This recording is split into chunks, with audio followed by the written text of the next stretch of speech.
Tell me where your heart is. Who let you down? Tell me where you're loving. I'm missing you now. Tell me what to say. I didn't want you to go. I need to find my way back to you. Oh, you can try to run, but I will keep on loving you. I will find my way back to you. Oh, as long as I'm alive, I swear that I will keep this promise to you. I will find my way back to you. Oh, my way back to you. Oh, my way back to you. Oh.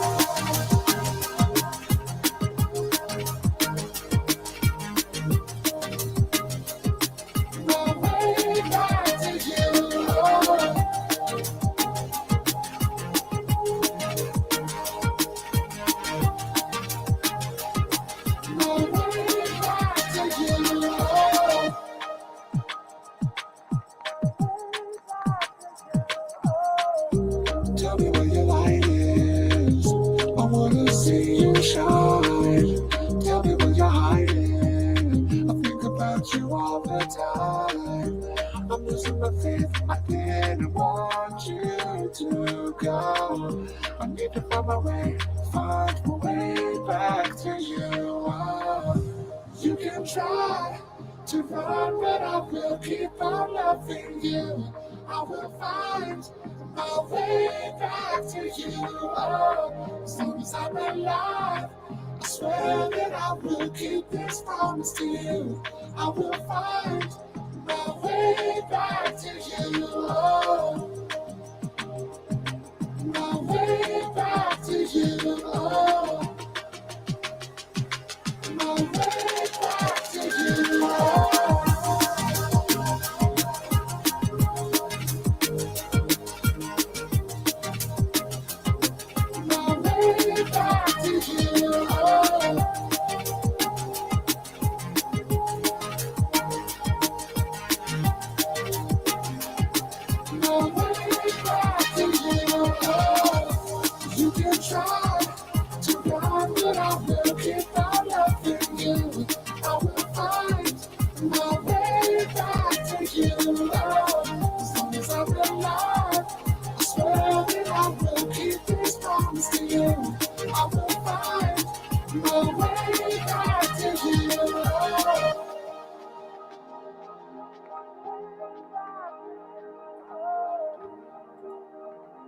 It's a very soothing way to start the show. Sorry, I'm getting my way back to you. Better. You're going to disappoint me if you don't. Ladies and gentlemen, let's start the show.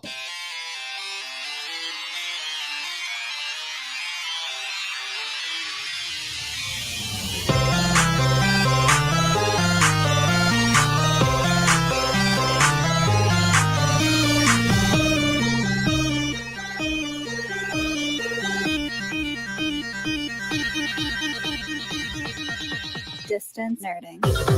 Hey! My camera was a little high. Hey, everybody. Just get a remote like mine. Come on. Yeah, because I'd be fancy like you and have a remote. Well, ladies and gentlemen, it is Thursday. It is that time.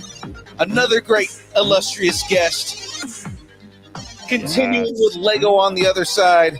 We've got another start of a bracket today. Guys, it's going to be a great day. At least I like to tell myself that. Of course, ladies and gentlemen, I'm your boy, Young Phil. I call myself the Horror Nerd Light because the Horror Nerd Supreme is right there. That, ladies and gentlemen, is the beard that has a tangential man attached to it. It is Graveyard. The beard's the man's not important. The only important is the beard. We know that. So. Exactly. The beard is what exists. Mm-hmm. We are here in subservience to the beard. Exactly. He came to this planet in search of world domination. throwing shout outs in the chat right now. Sack Deadpool saying Fear that beard. Mm-hmm. Say Wong is hopeful. He says that if the Kansas City Chiefs three-peat, then we have to give up football for good. No. Like as a country, like football goes away completely. Okay. I'm still a football fan, man. Damn it. Goddamn sports ball. Get rid of it. Exactly. Get that thing to the other thing. Go sports. It's always fun because whenever I talk to people who are just learning football that are adults, not kids. It's different when it's a kid, right? But like adults that are learning football, and I have to explain the rules to the game for them. Namely, my wife, because Taylor Swift got involved in football. So, I mean, you can tickle each other's butts. It's okay. Yes, it is. It's fair. You can do that. Yes, by football you mean soccer, right? That's in every other country but America, man.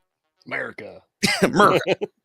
So with that all being said, ladies and gentlemen, let's talk sponsorship. Let's talk about who is keeping the lights on here. Ladies and gentlemen, this show is brought to you by the good folks over at Dubby. That's right. Dubby is a brand of energy drinks created to help focus, concentration, reaction time with no jitters or crash. Dubby contains no maltodextrin, no sugars, no fillers, no artificial colors, no dyes, none of that stuff. And it's got something in it that makes it different from everything else. And I know Graveyard is always pondering about this. It's always on the top of his mind. It's like, it is. Is it unicorn tears? Is it, just sparkles? Is it magic? You don't know. You don't know.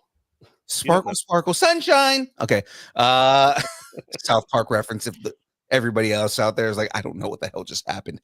Well, ladies and gentlemen, Dubby contains Neurofactor. Neurofactor is a neurotropic derived from the coffee fruit. Neurofactor helps give your brain focus and clarity, while the 150 milligrams of caffeine and 3 essential B vitamins help you stay alert and energized. Find out more about Dubby at www.dubby.gg. Use the code NERDING10 to get 10% off your order.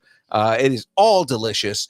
Typically, lately, I've been making it again, but I've had enough caffeine today. I don't need my heart to give out on me. It's not gonna.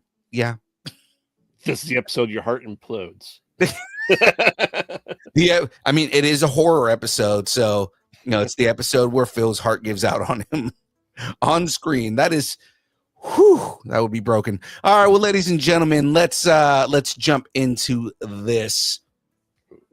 Today's guest is a multi-service veteran, writer, creative, and a man that I am completely jealous of because I totally need to ask him what his workout regimen is. That guy's ripped. Please welcome to the show the ultra-talented, wrong page, the ultra-talented Guy Quintero.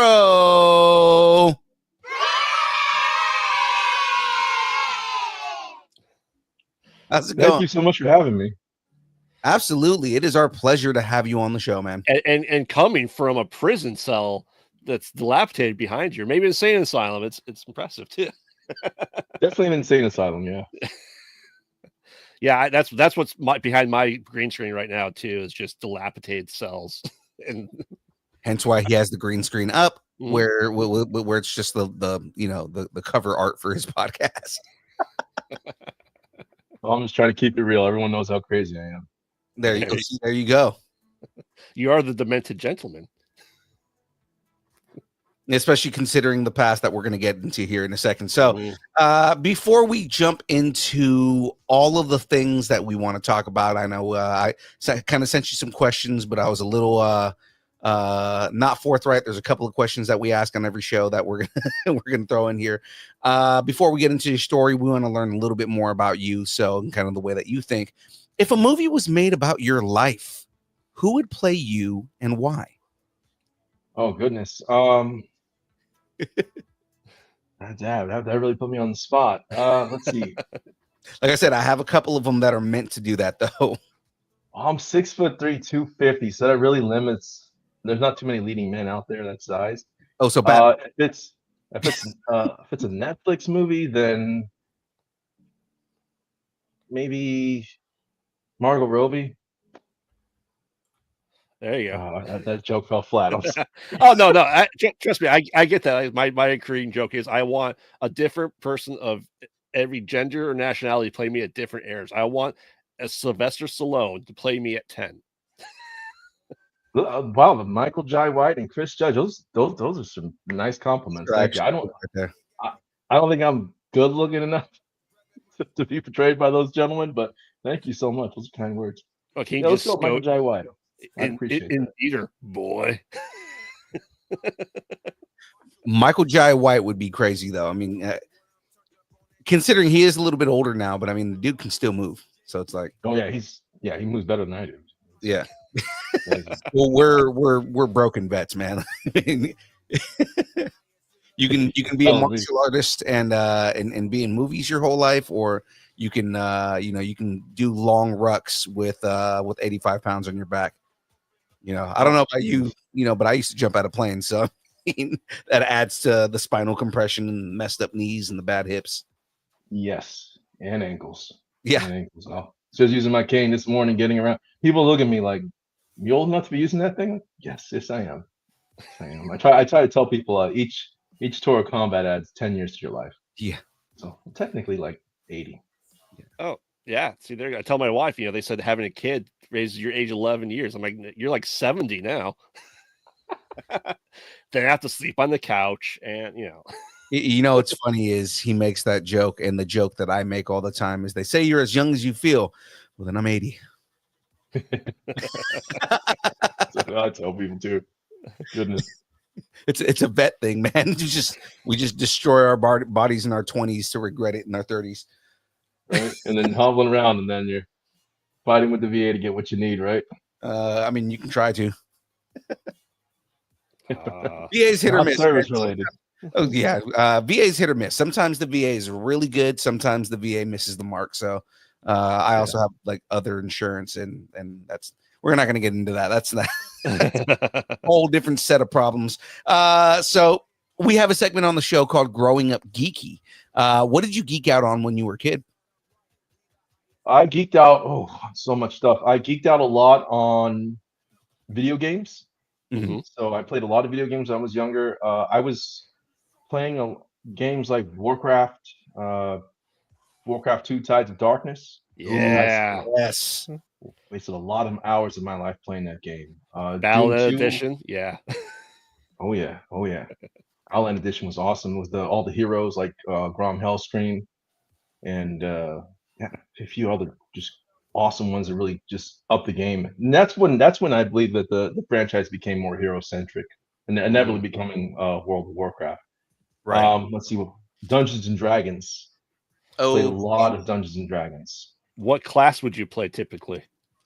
Typically, I usually went with Rogue. Rogue. Halfling Rogue. Yeah. I had a halfling rogue named Penberry, took him all the way to level 20.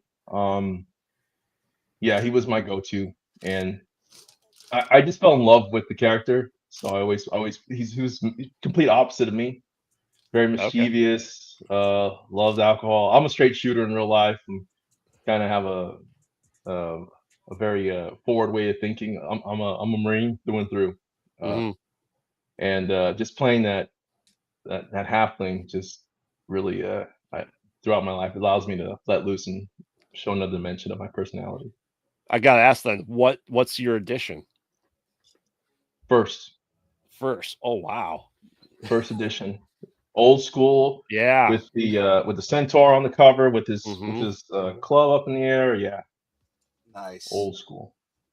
We used Thaco and a few other. I looked at the recent editions and it looks like a completely different world to me. And I'm like, okay, I stayed out of this too long. There's no way I can get back into this. I don't understand it. So are we at 5th edition now, or are we at 6th? I think we're at 5th. Yeah, I play online with 5e. Yeah. I grew up playing it in the 90s, so I was at 2.5 and 3. So that's what we did before we backyard wrestled. We were playing D&D. So naturally, you go from playing D&D as a bunch of nerds to backyard wrestling. Nice. Yeah, you'll probably appreciate. My main was a half-orc paladin. that's not something you see very often. No, and it's Usually, very difficult. usually someone's playing half orc, they're going barbarian. Right. So like the whole point of doing the character that way is for the difficulty of the character, because you have nature versus nurture.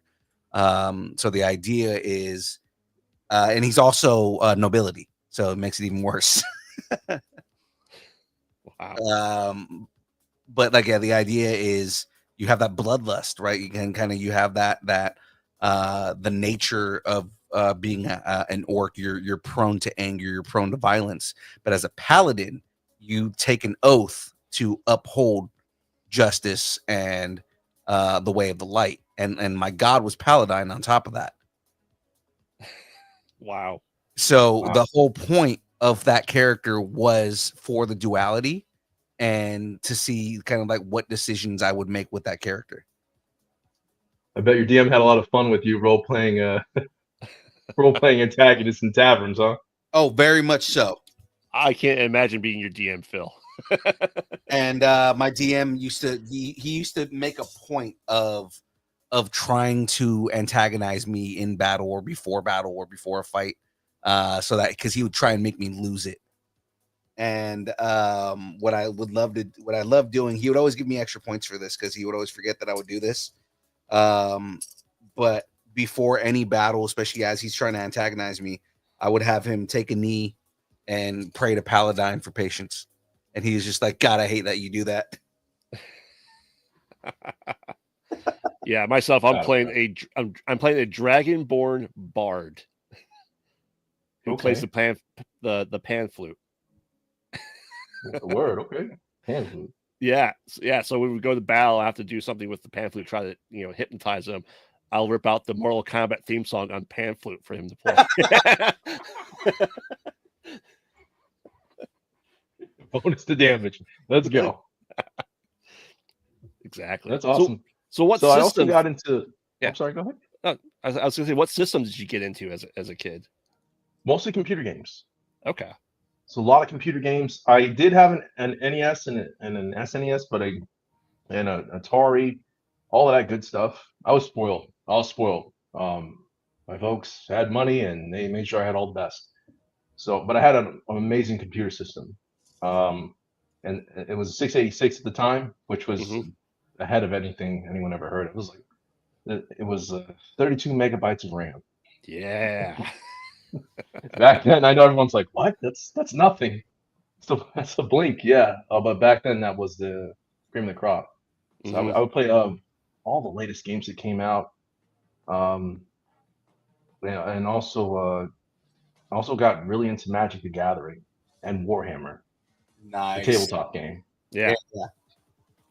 So for Warhammer, I played Skaven. I love playing the Ratmen. Rat people were a lot of fun to run around with because I could swarm the board with a bunch of disposable infantry and just like Zafrani and wave after wave of Redmen until the enemy tired. Again, gravity. And I also played Empire. So I love the more sophisticated tactics of the Empire once in a while. Get in there and blow people away before you get into combat and then try to force them into a flanking maneuver. That is awesome. Expensive hobby, though. When I got out on my own and I was in the service, that was an expensive hobby to maintain. I couldn't believe how much I was like, wait a second, this is how much my parents were blowing on this? Good grief. That's good though. I mean, that you were able to get your nerdom out and you're able to do it. And that's what's important, right? I always tell Phil, like, my parents never gave me a video game system. So I showed them by having every single one now as an adult. Nice. It's funny enough, I got into League of Legends while I was in the Army. Okay. I don't know anything about it. I heard about it. I heard it was awesome, but I didn't have the bandwidth at the time to take it in. Yeah. That's something I couldn't get into. I was dating my now wife. She's like, you can't get into anything like that. That's too time consuming. You have to spend time with me. So Oh, it's a good lady right there. Yeah. I did, speaking of time consuming, I did get into World of Warcraft for a little bit. Really? Yeah. during when I got out of the service initially, when I was going to college. Mm-hmm. That was an interesting time. I got into it, played a warlock, loved it, then realized I didn't like any other class really. Just stayed with it. So that was it for me. I enjoy the idea of sending minions to do my bidding and blowing people away with fire spells. I love playing destruction. Now, I mean, now I heard now it's like the bottom of the barrel. So I have to get back into it eventually and see how much things have changed. Yeah, that's something I looked at. I go, I could spend all my time doing this. I didn't do it at all. So Yeah, never even played one game of it. they talked about porting World of Warcraft over to Xbox. Really? Yeah, they've been talking about it for years now. I would definitely expand the player base. They should just go to Fortnite like everyone else, right? No. Minecraft with guns. Yeah.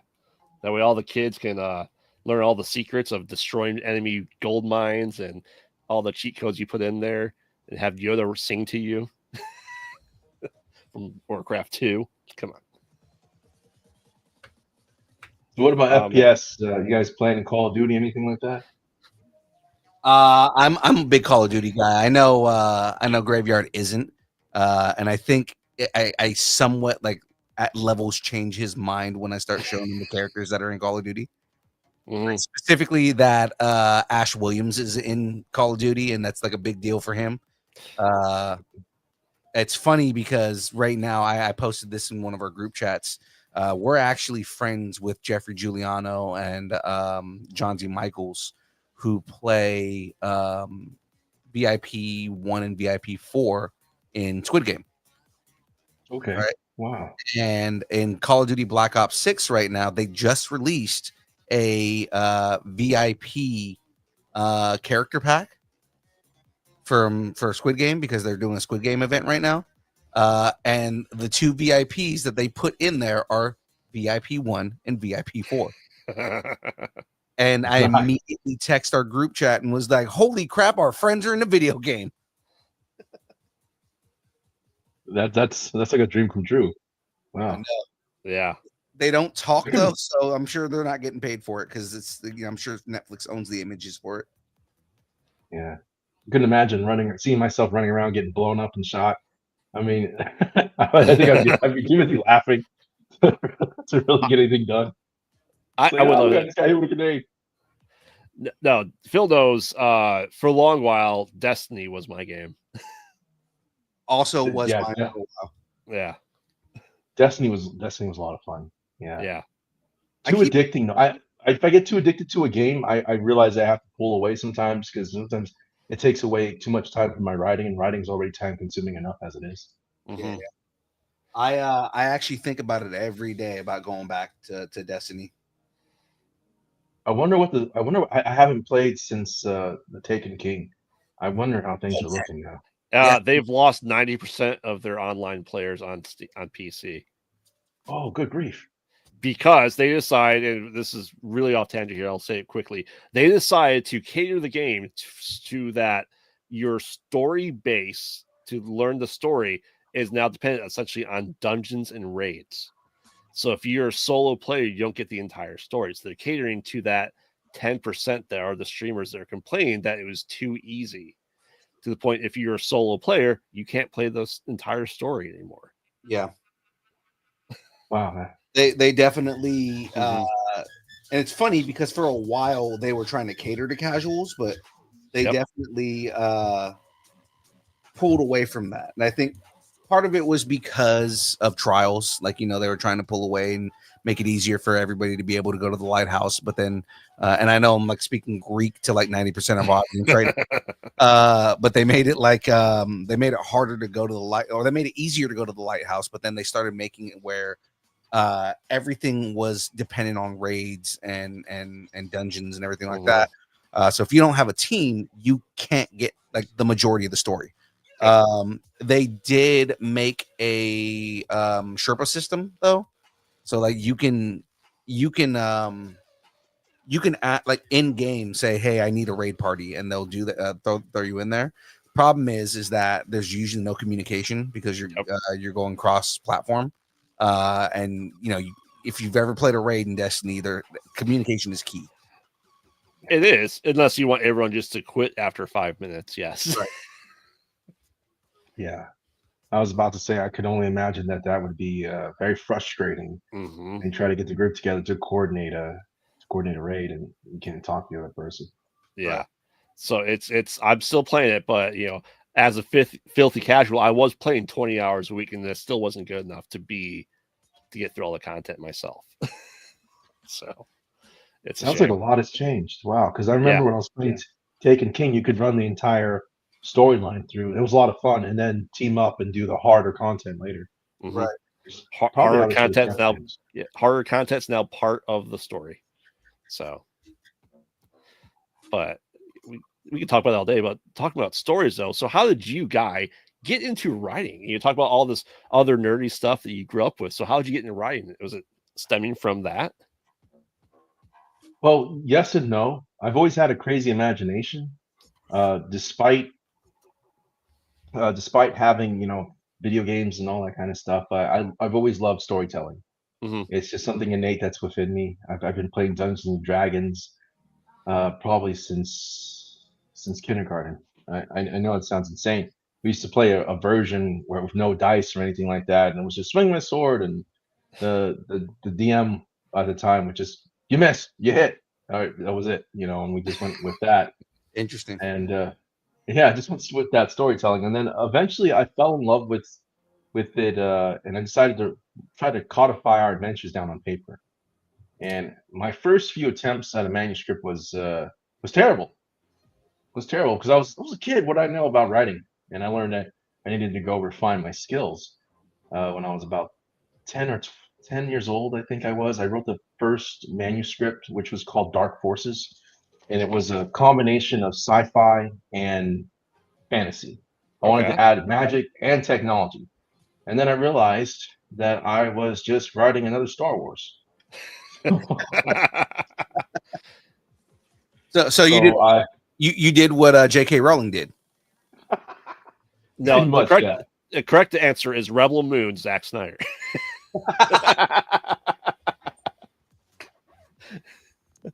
was writing the Star Wars, and I was like, well, let me see what else I can do. So I started writing short stories and other things like that to hone my skills and get a lot better as time went on. And then I invented a little game that I played with my friends in my teens, and was called the Unholy Slaying Agency. And this was a game I designed. I designed a system from the ground up using pretty much Dungeons and Dragons dice, and I added guns and modern warfare to it, kind of like Shadowrun, but a little more modern than that. Okay. And Shadowrun's futuristic, right? It has all. Yeah. So I just made it modern, and I added that the characters would take on monsters. They would be given missions and make money and all of this stuff, and they'd have to fight these supernatural creatures. And that's what inspired my novels today. The adventures that me and my friends went on back then became the inspiration for the Unholy Slaying Agency novels today. I'm interested. I want to play this game. It was a lot of fun. Yeah, you're right about it. Have you ever made it into a like an actual game or looked into it? You like building the base off of the books and the strategy guides. You can now do that. I forgot what it's called, but is it I can't recall off the top of my head. There's some level guide that you're able to input your own story into it and make your own RPG. I was thinking about that later on down the line.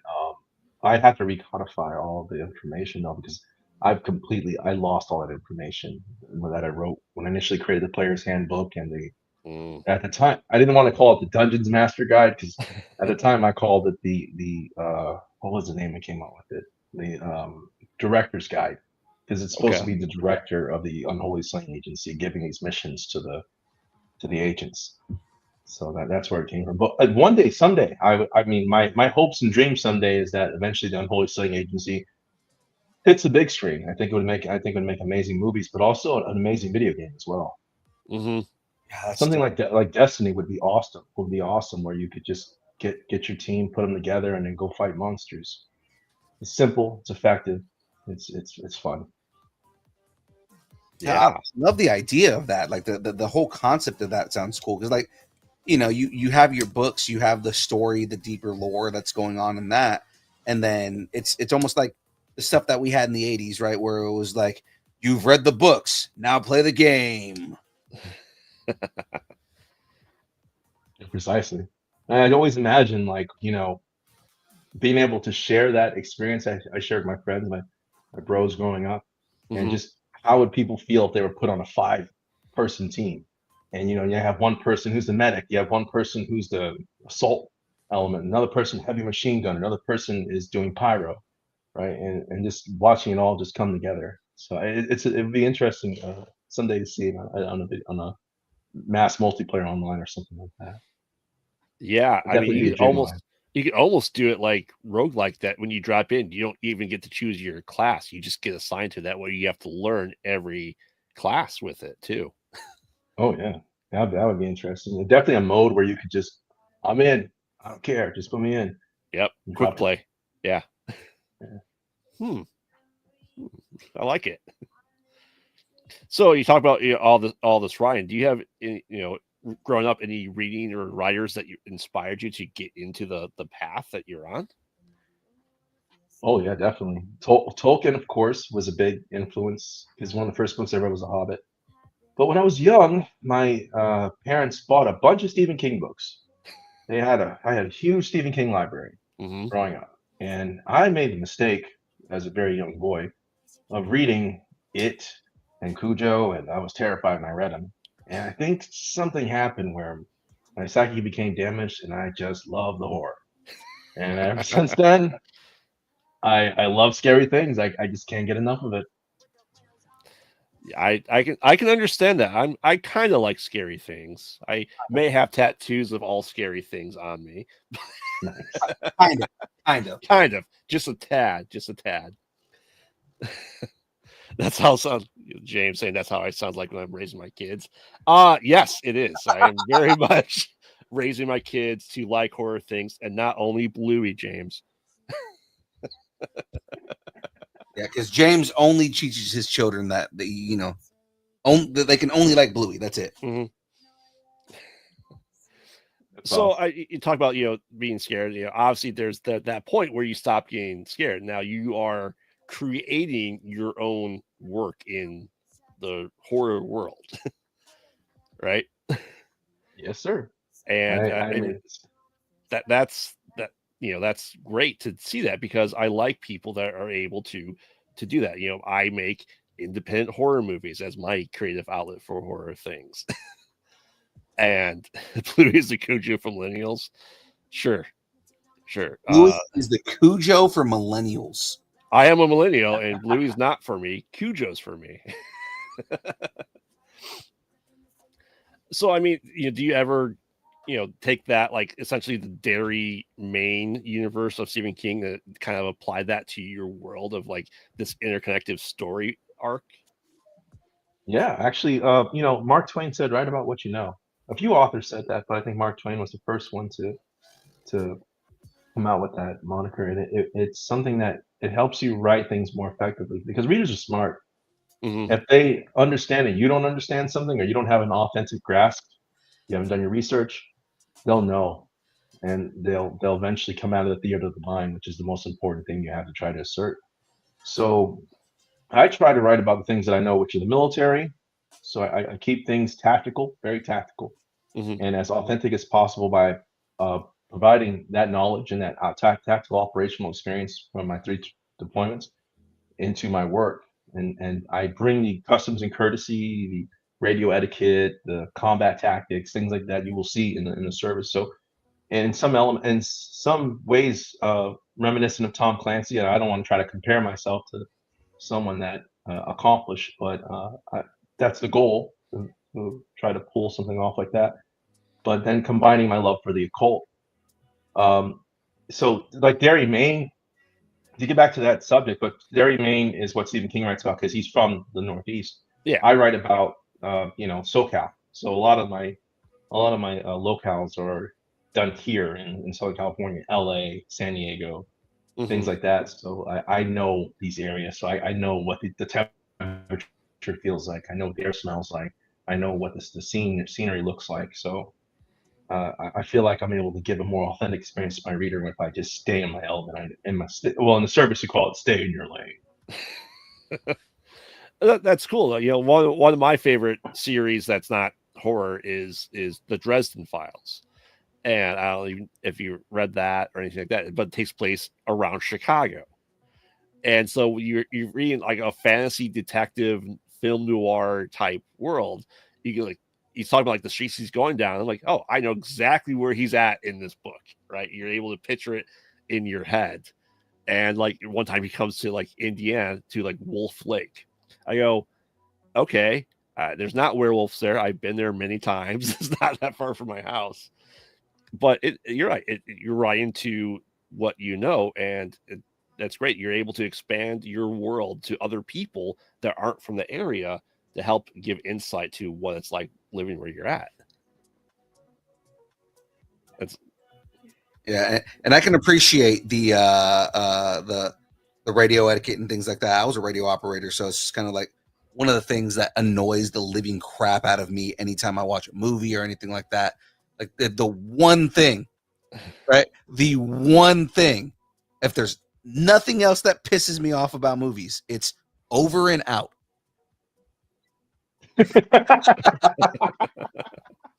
Over and out pisses me off so much as a radio operator. Pisses me off so much because it's like we don't say over and out. No one says you over. Do not. Right? You're being redundant. You're saying the same thing twice. Just one is end transmission, the other one is I'm done with what I'm saying. Like, stop. Right. Or when they whip out a cell phone and they're just chatting casually in the middle of a battlefield, like, we're not allowed to do that because enemies can intercept those transmissions from the UHF if they're not encrypted. So then they know what you're doing. There you go. So talk about your reading. Do you watch a lot of horror movies as well as you're working in the horror world? Oh, most definitely. I'm a big fan of horror movies. I've been watching them since I can remember. Recently, I just watched the new Nosferatu. I actually enjoyed it. I actually enjoyed it a lot.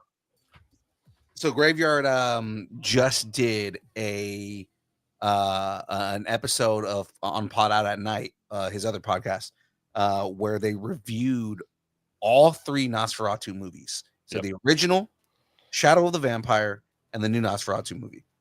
And it's again, it there's spoilers in it, so if you guys haven't watched Nosferatu yet, probably don't go and listen to it. But I enjoyed it. That I'm the kind of person where spoilers don't bother me, so it makes me want to go watch the movie even more. As we said, we spoiled the 102-year-old plot for you. I know.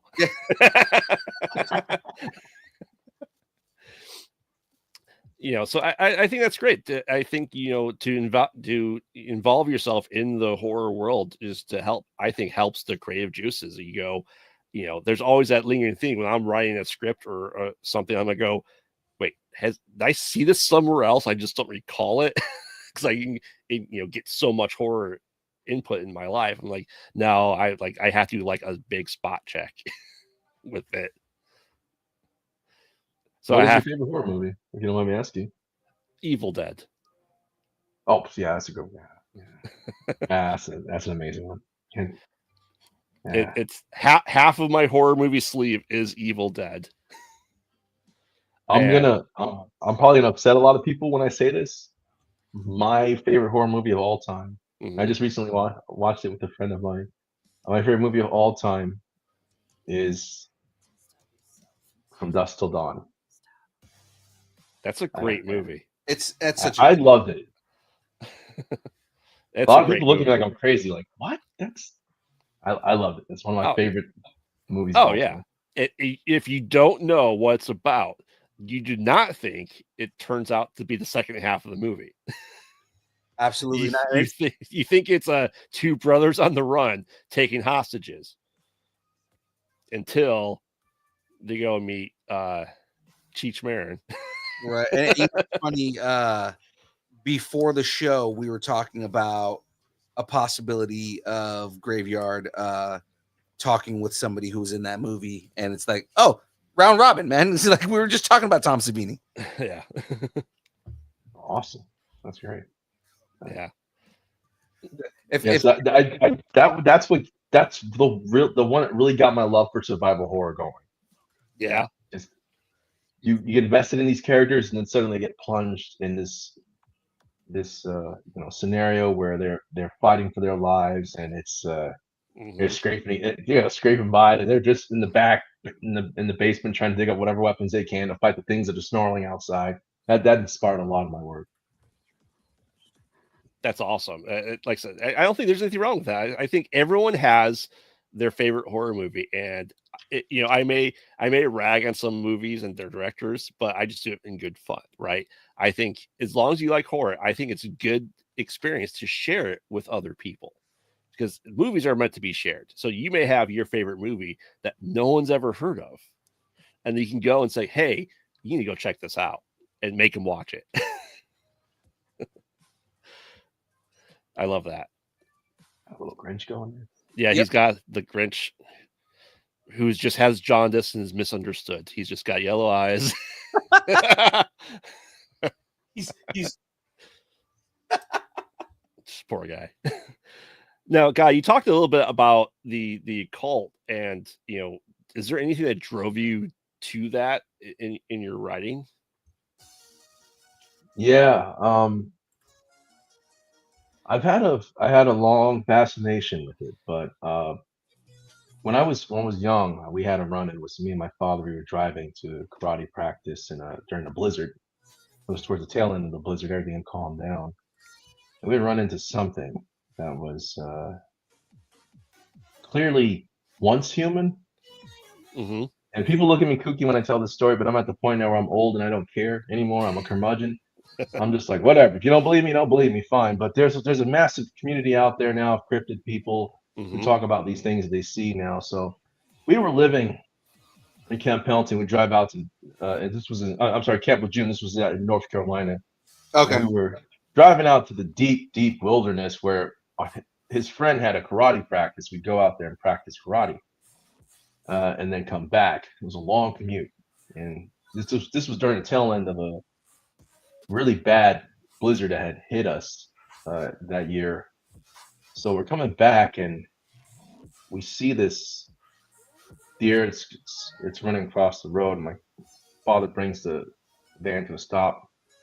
It's the Red Dragon, the old school red van we used to have, and it runs across. And then, right when we're about to pick up and start heading out again, something comes out of the wilderness, moving extremely fast. And at first, I'm looking at this thing. It's humanoid. Looks like a person wearing a jacket. And that's all it's wearing. And it's emaciated. Mm-hmm. And it's completely hairless. And it's running, and it stops, and it looks at us. And it lets out this ungodly, unholy roar. And it shakes me to my foundations. Scares the bejeebus out of us. And then it continues hightailing it at an incredible pace. I used to be a hardcore runner when I was younger, and I used to sprint and run. This thing would lap me easily at my best. I used to be able to run 3 miles in 17 minutes and 40 seconds. This guy would lap me at my best easily, effortlessly, catch me and probably have his way with me, do whatever he wants, eat me, chew me up, whatever. And then this thing ran off. And for the longest time, I kept the story to myself. Mm-hmm. And when anyone think I was crazy, more and more people started reporting seeing things like this. So that's one of the reasons why I started. I realized there's something more out there than what we're told. There's something more out there than they want us to believe. I'm sounding like conspiracy theorist, right? But that's when I just went down this massive rabbit hole, and pretty much taken me there my entire life. But when I got out of the service, I got deep into Christianity, and I started studying the Bible more and more. And then you start realizing there's a lot of crazy things in there. Mm-hmm. There's giants and vampires and zombies and demons, and Yeah. these Lovecraftian creatures that are just coming out with, I got like a goat head here and a lion head here, and I'm just yelling at people and Oh, commanding them to do what I want. Yeah. Oh yeah, you have these backwater cultists sacrificing people. So I'm like, man, this is insane. This is so cool. And that just made me go down in it even deeper and start doing more and more research, which became the main emphasis behind my work. Now, has anyone, I gotta ask, because part of the group I'm in, we have the cryptid verse where we make found footage cryptid horror movies. And has anyone else reported what you saw? Oh, lots of people, because I wrote about it in a short story. It's on my Instagram if anyone ever wants to read it. That guy Quintero, quick plug there. But a lot of people reported seeing this thing. It was the same features: chewed off lips, hairless, pale, emaciated, moving extremely fast.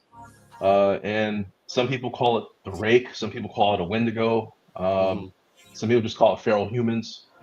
Whatever it was terrifying. And hearing about other people talk about these things and that they had seen it, it really comforted me and made me realize, oh, I'm not nuts. I don't need to be locked up in an asylum. But you're still there. No, that's cool, because I'll do a shameless plug too. Is that Phil knows and chat knows that I'm working on a TV show where I actually go across the country looking at local legends and learn the history of it and doing investigations, kind of like Ghost Hunters or Expedition or Destination Truth, Expedition X. But like, I also want to, like I said, really showcase the local legends and hear people's stories and help try to alleviate fears that people may have for things they don't know. That would be amazing. And that would be amazing. So, if I get this off the ground, if I do North Carolina, you want to come with and go investigate it? I would, but I'm just too old and beat up to fight something like that. I don't know. If we run into it, I would be little help at this point with my bad back and knees. I'd be just like, all right, just eat me. Run, graveyard. You'll be fine. We'll have lots of guns. All right, fair enough.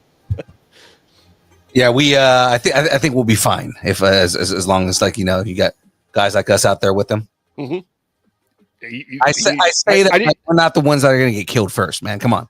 I need people to protect my soft body. Okay. Like I said, I say that like we're not going to be the ones that get killed first. Mm-hmm.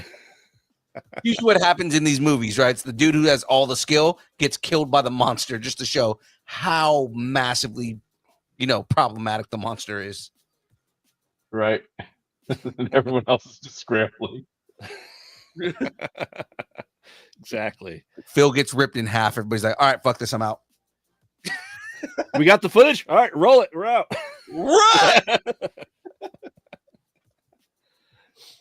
You talk about, with your dive into religion, that's kind of being a big part of your story too.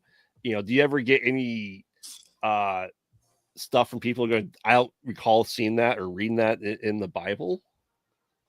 Oh yeah, all the time. Really? All the time. People, a lot of people don't prescribe to the Book of Enoch, which is where a lot of the influence from my work comes from. But in order for the rest of the Bible to make sense, you got to read some of the missing books. Right. Mm-hmm. That's one of the reasons. That's one of the places where it falls short, because then you don't understand why there's giants in the Promised Land when Moses gets there. You don't understand why there's all these monsters and crazy things running around, or why Abraham is doing business with a satyr. Where did that thing come from? So, and then people also, there's mistransliterations that happen in the Bible. Mm-hmm. So there's that too, where it runs into confusion when you have the different versions. So I just try to prescribe to the King James version, but then sometimes people end up reading the King James version because it's in the King's English, and they end up coming up with their own conceptions of what they're reading. So there was a gentleman named Rob Skiba that I used to listen to a lot, and he used to say, when you read the Bible, listen to the Bible. Don't just read it, because some people read it already with these notions already cemented in their mind. They're, oh, I'm just going to read it, and that's the reason why they miss things that they could read and find incredible. The Bible has horror in it. It has action in it. It has a lot of incredible things in it that people tend to miss. And I think that the church has failed a lot of people in learning about the world because they focus on certain messages, which I feel become redundant after a while. The message of salvation is important, but Jesus also teaches us to become aware of what happens in the world. You know, behold, I send thee out as sheep amongst the wolves, but be innocent as doves. And so innocent as doves, but sly as serpents. He wants us to educate ourselves because there are a lot of pitfalls, there are a lot of dangers out there in the world. There's a lot of terrifying things out there in the world. And I mean, even some people try to say, oh, that's Old Testament stuff, but then you have a lot of gruesome things and also, you know, magical things transpiring in the New Testament, like the battle between Peter and Simon the sorcerer. So there's a lot of things there that people just, and I also think that people don't read the Bible. As much as Christians try to claim they follow God and they follow Jesus, They don't read actually read the Bible. No, Yes, sir. Yeah, they 100% don't read it. I read it 3 times when I was in the Army because there was nothing else to read. Yeah, like from cover to cover. And there are a lot of weird things that you see in the Bible, right? Things that don't make any sense. Just because there's no context because things were pulled out, right? Yes. For instance, you know, again in Genesis, every time when God has an achievement on a day, right? If you pay attention, it says, you know, on the first day, XYZ, and the other gods rejoiced. Well, if it's monotheism, if God is supposed to be the only God, why are there other gods rejoicing? Right? There are things that if you pay attention, again, things just don't make sense as far as what the established church tries to teach. And a lot of like with the Bible, and what I was always taught was that the Bible is meant for you to read and interpret in terms of yourself. Now, on top of that, the Old Testament has been cut up so much from different versions and different things that were out there based on what they wanted you to see versus what the church didn't want you to see. You guys got to remember that the Old Testament is basically excerpts of the Torah. So, I mean, like, there's also that. So there's a lot that happens in the Torah that doesn't happen in the Old Testament. But if you go back and read the Torah, it's like, whoo, there's a lot there. Well said. Yes, sir. Well said. So thank you, Phil. Yeah. So that's ultimately what it comes down to, is that people aren't reading. So, and then you see things like, and this is going to rile some people up. You see Christians putting up Christmas trees. Yep. Like, well, hold on a second. No, I think Jeremiah said not to do that. Right.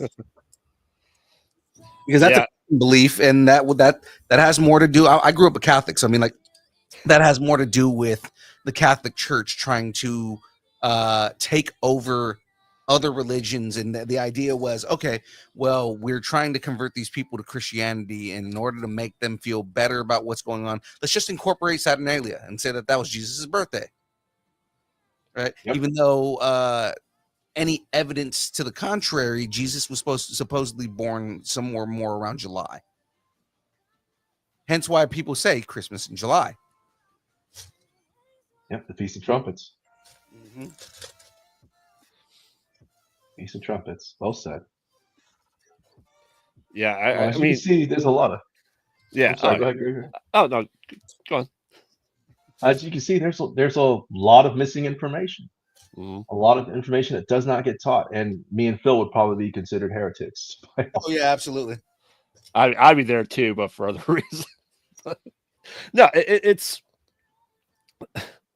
wow. Fun fact: Jesus nailed to Douglas fir using broken ornaments, wrapping paper. Says James. Wow. Wow, James. I'll put that in chat for everyone to see. Ladies and James. gentlemen, that is the other that is another host on this show.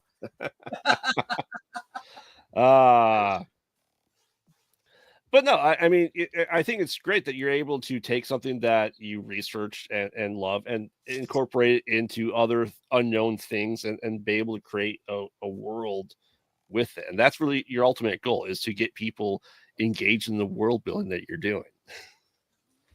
Yes, sir. And I love that, because it's kind of like that lens to the term occult, right? Like, occult means hidden information, essentially, is what it is. So when you're writing stories based on the occult Christian beliefs, the things that you don't that are seldomly talked about, right? That kind of it's something that is very beautiful as far as like the way you go into the world building. And again, like kind of as you were mentioning, there are some scary things that are in the Bible. So you take that and make those characters in your book, and now you have a team, essentially a special operations team that are combating these monsters so that the world doesn't see it. Yeah, that's an amazing way to put it, Phil. That's exactly what it is.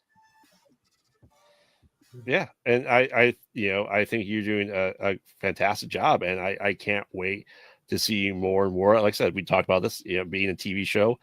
Hell, I could see it as a Castlevania style anime on Netflix Oh, too. So dope. that'd be awesome.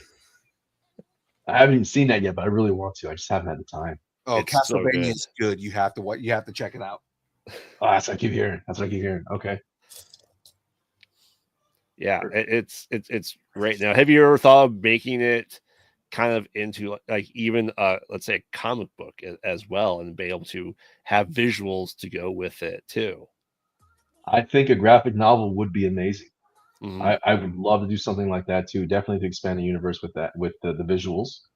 I don't have that. I have to definitely find an artist that could carry out the vision. That's the hard part. Finding an artist. We can definitely help you with that, because that's 90% of who we talk to. Mm-hmm. All right. Yeah. Yeah. We definitely talk. making something. Yeah, we talk to a lot of independent creators and artists and writers and movie makers and just everyone. We have this network that we love to bring people into. That's definitely something I would love to get into. Yeah. Down the line. James says, I think anime would work, but seeing it live action would be great. I think it'd be interesting to do you talked about before, a multimedia thing where you could do a comic and animated, a live action, kind of like Spawn. Or just kind of doing what DC is doing right now, where it's a multimedia thing where like the comic books tie into the cartoons, they tie into the movies. Creature Commandos is firmly supposed to be living in the same world that the Superman movie we're getting in July is in. It's all supposed to be in the same universe. Mm-hmm. So kind of going along that multimedia universe, right? Where you have books, and then graphic novels start coming out to kind of expand the story, and now you can see what kind of equipment and what kind of gear that the USA has, what the kind of the interpretations of the monsters and things like that, and then eventually we get movies and TV shows and things like that. Like, be amazing. A video game will be dope. Yeah. Hell yeah. I think that'd be killer, because I've only seen people integrate a video game tie-in, I'd say successfully twice. One would be Defiance, when the sci-fi show came out in like 2010. They had a video game, but also it's the Shadows of the Empire, which is the book. But they also did that with Enter the Matrix, which is helping you prepare for the Matrix 2, and that's the only successful times I've been able to think about it. And I don't know if it's because it's too difficult or people just don't want to do it. Yeah, good point. That's that was a lot. That was an awesome build up too. I Yeah. remember those days. Yeah.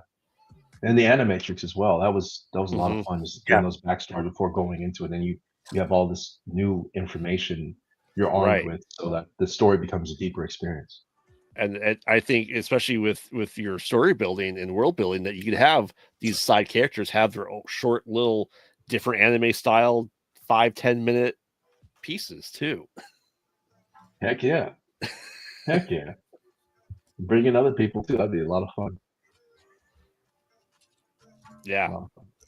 Love it. Absolutely. That's such a cool concept. And again, just it's awesome, man. So we were talking about the USA, the Unholy Slaying Agency, right? Kind of where did the spark for that come? Like, I know you mentioned earlier that it came from a game that you were playing with your friends before when you were younger and things like that. But just kind of like, what made you think, like, I want to create a military team, special operations team that specifically combats supernatural beings? Because the more I started hearing about individuals having these horrible run-ins with these creatures out there through the cryptid community, the more I realized that there is probably a need for something like that out there. And that eventually one day, if God forbid, not people get harmed and this thing comes to light, we might actually need a force like this to go out there and stop whatever's out there. And I also learned while I was in the service that there are other aspects that operate in the black. Yep. That do a lot of things for the service that you wouldn't normally anticipate. Like a perfect example would be psyops. They do a lot of psychological operations in countries, and it's not necessarily always boots on the ground, gunslinging, but the things that they do would be manipulating TV stations, radio broadcasts, manipulating what certain countries see on their internet. And so there's so many different elements to warfare. So I wanted to come up with something that was very unique, but something that I could also have a grasp on and write in a believable sense. Right, hearts and minds. Hearts and minds. Yeah, I mean, you read about that stuff now that people were doing back then, and you're like, oh, the Nazis were trying to find all these occult items. Russia trying to create the perfect monkey human hybrid and all their, Oh man. Yep. Trust me, I dive heavily into that stuff too. So you're a fellow cryptid lover. Okay. Awesome. Oh yes, yeah. Yeah. Again, he's got an entire show that he's getting ready where he's just going to be exploring cryptids. Period. I love it. Love it.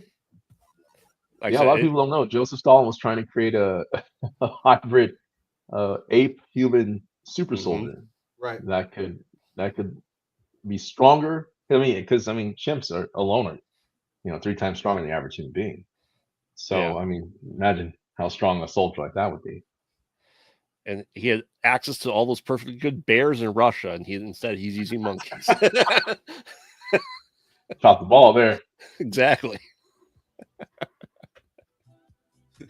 Bear? No. Don't want bear. Monkey? Monkey? Yes. We want monkey. That's what they were really doing with sending all those monkeys into space during the space race. Irradiating them to breed with them, right? They were trying to for them. We need the monkey equivalent to Reed Richards. Let's do this. Ooh, I like it.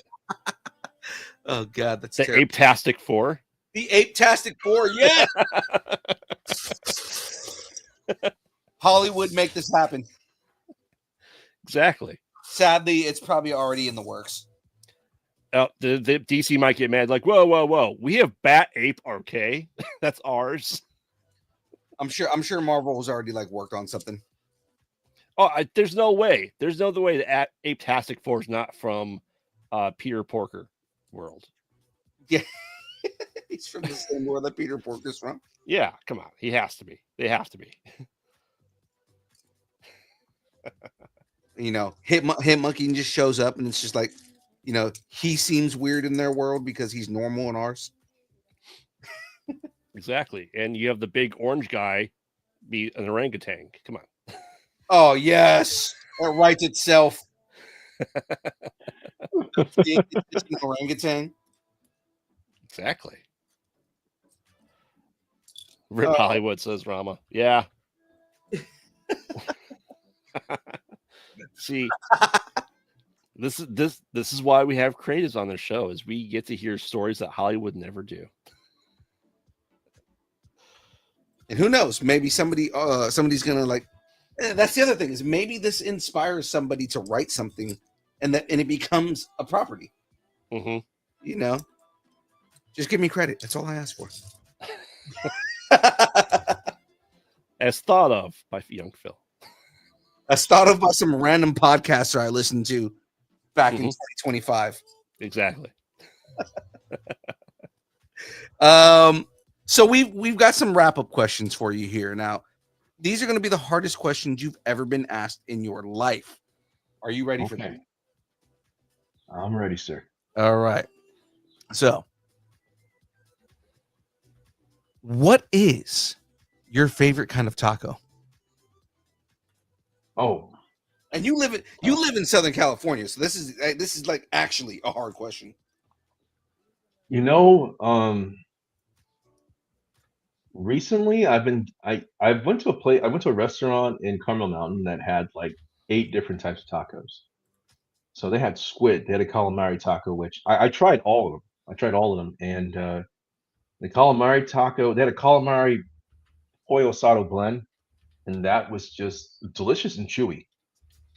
And I'm gonna go with that one. That one with a little pico, a little salsa, that was amazing. Get down on some pulpo. That sounds good. Oh yeah.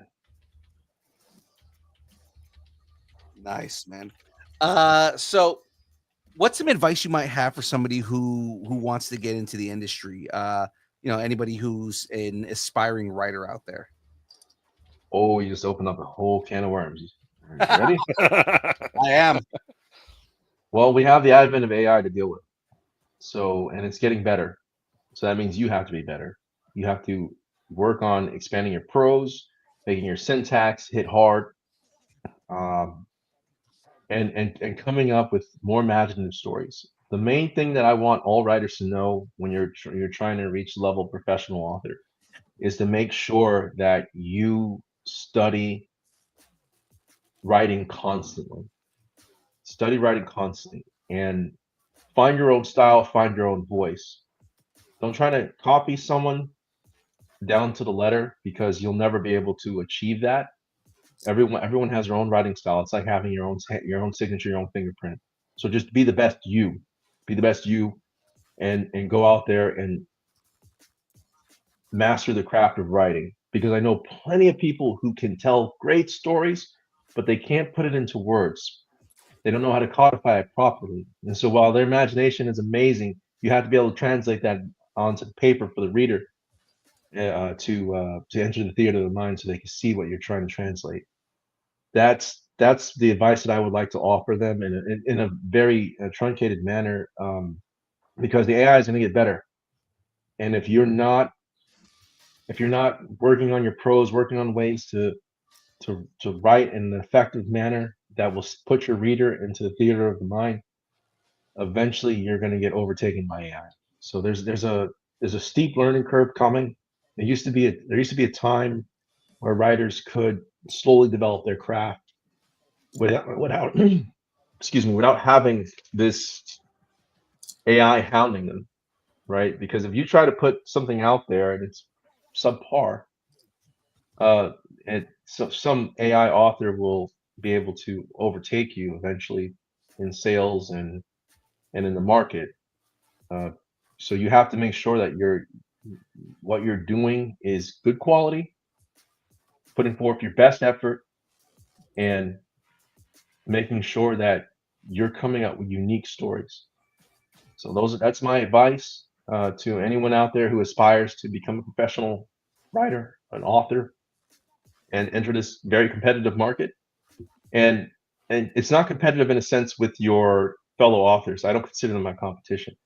AI is a problem. So there's going to be there's one AI publisher talking about they want to release 1,400 novels this year, and that's going to be some steep competition for authentic human writers, because I can imagine writing 1,700 novels in 1 year. I couldn't do it if I tried. 1,700 novels is something ridiculous. 1,500 novels. I'm probably good for about two or three, maybe two. And honestly, I don't like to release high volumes of my work, because I want to make sure that my work is as good as possible when it goes out there. So that's Right. another thing. Quality. Quality is going to be the way that future authors are able to defeat AI. Absolutely.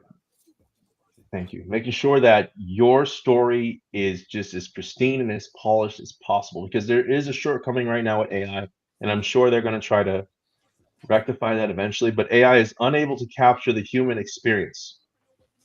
So this is the reason why you have to learn to express yourself to your readers so they can observe the human experience. And if that's able to if you're able to do that as a writer, that will separate you from the AI.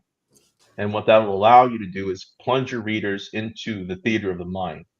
Because the AI, there's a disconnect when you read their work. A lot of people have a hard time relating to that, because they're unable to capture the human experience.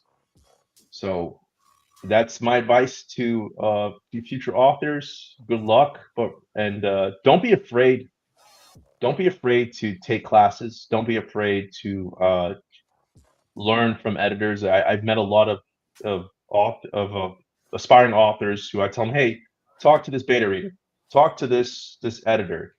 They'll help you. They'll help you take yourself to the next level. And I've met a lot of resistance. Don't resist. That's my advice: is be open, be a sponge, and be willing to learn and take your craft to the next level. And even if you don't utilize the tools that you get from those outlets, whether it's a class, a professor, um, it could be an editor, a beta reader, anything like that, or even just a Bookstagram's been so good to me. I have so many friends on Bookstagram, and they've just been amazing when it comes to advice and just reading their reviews and picking their brains. Shout out to Dasha, shout out to Kelly and Tara. Picking their brains allows me to become a better writer, because I see what they don't like, and I'm able to add that tool to my repertoire and able to make my writing better. So that's my advice. And I know it's probably long-winded. I apologize if No, I stepped on your toes.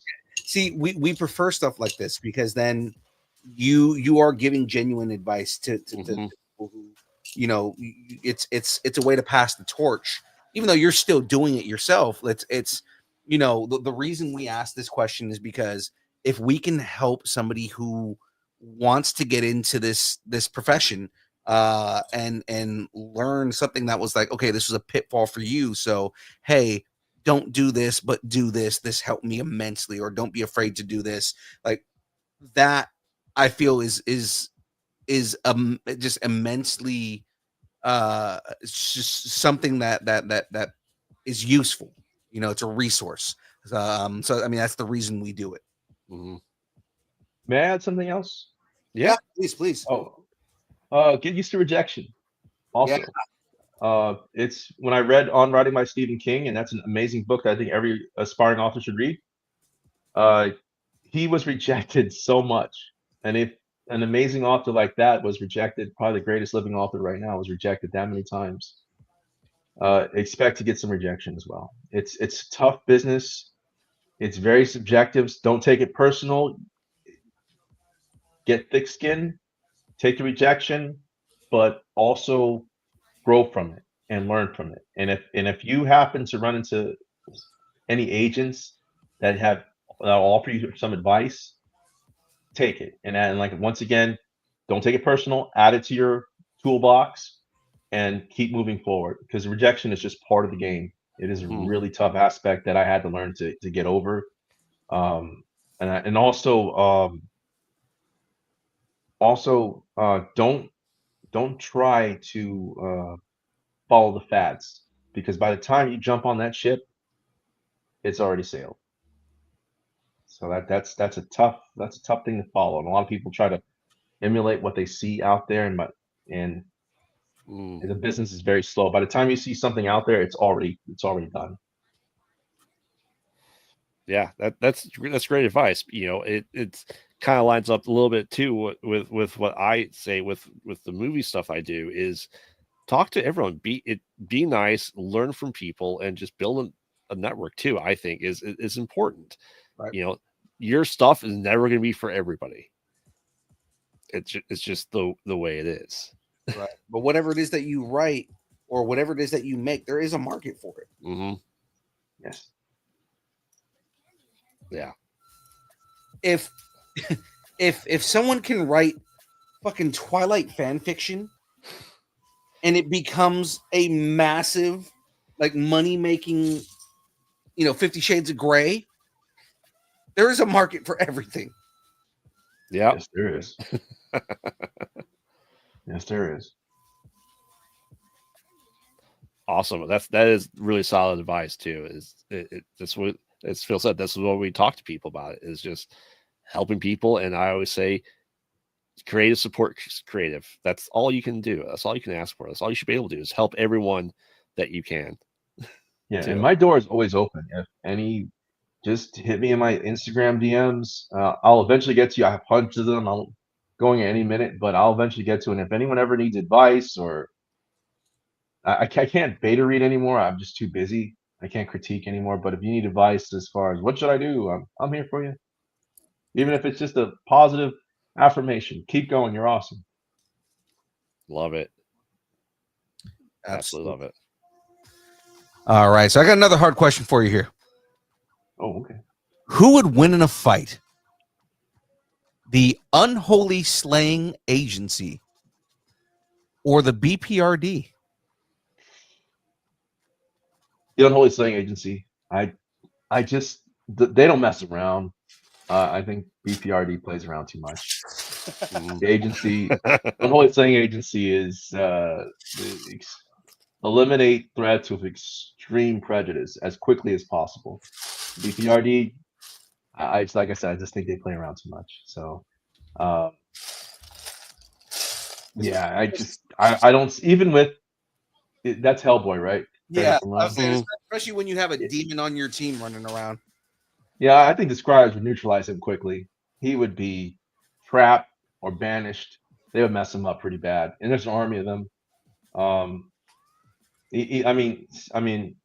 Just a level 2 tier scryer alone could probably just manhandle Hellboy and demon trap him, and then really mess him up.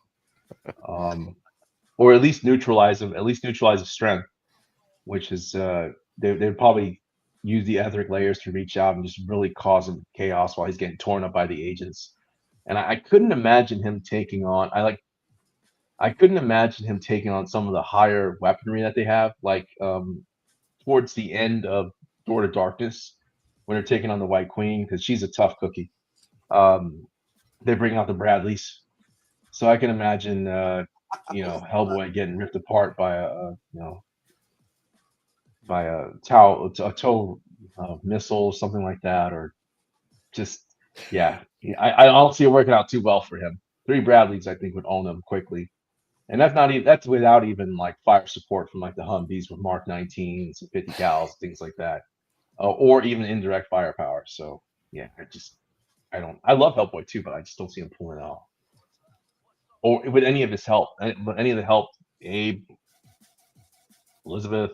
I see Elizabeth just getting shot between the eyes by a sniper or a long range marksman. And also the agency sometimes operates quietly. So I think if they were infiltrating BRPD headquarters, they wouldn't even see it coming. Some pretty slick operators in the agency. Not to toot my own horn. I know it's like, of course you're saying it's your own squad. Yeah, but I just, looking at it objectively, I just don't see them being able to handle that kind of firepower. Oh yeah, we ask that just as a fun. We always cater to the guest. You know, get Not all serious. I don't know. some people have not been able to answer that because they just go, I really don't know. We have had people who like they've taken their character and like, I don't know if my character could fight those guys. Yeah. Well, it's a good question though. Mhm. I mean, the idea is to get you to think objectively about your own creation. So, all right. Well, so what's next for you, man? Do you have any appearances, like any Comic Cons you're going to, or any book signings or anything like that? Like what's next for you here? Might be doing a book signing in La Jolla soon, um, which is deeper in San Diego. I don't know if anyone's in that area. Trying to coordinate something right now between my manager and the bookstores there. But other than that, I'm laying low. After this book launch, it was kind of an exhausting one. There was a lot that we did. I might have a few giveaways happening soon.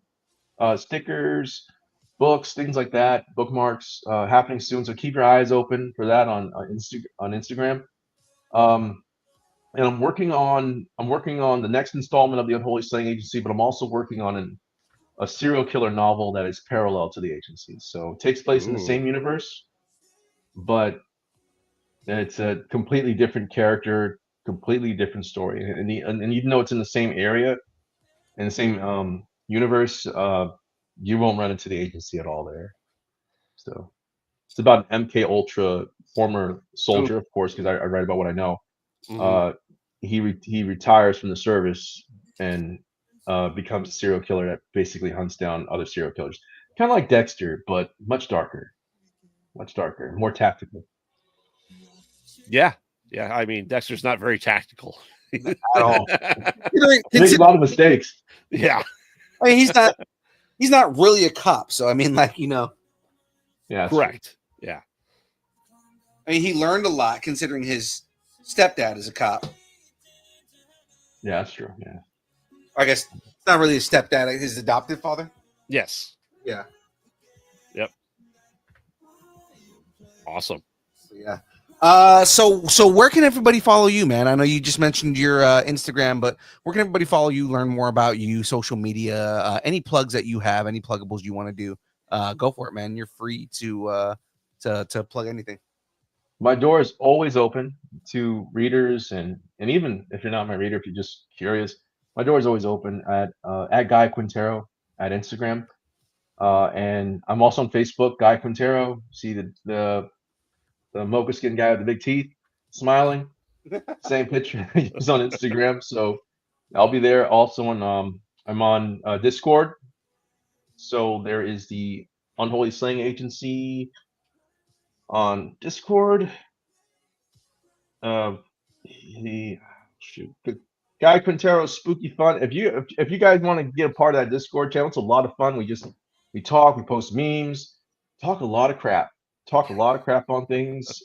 We talk about comic books, other horror, all kinds of stuff there. So people are welcome to come there. We're trying to grow it right now, kind of small, but inevitably we'll get there. But just message me there on Instagram, and let's see what else I got.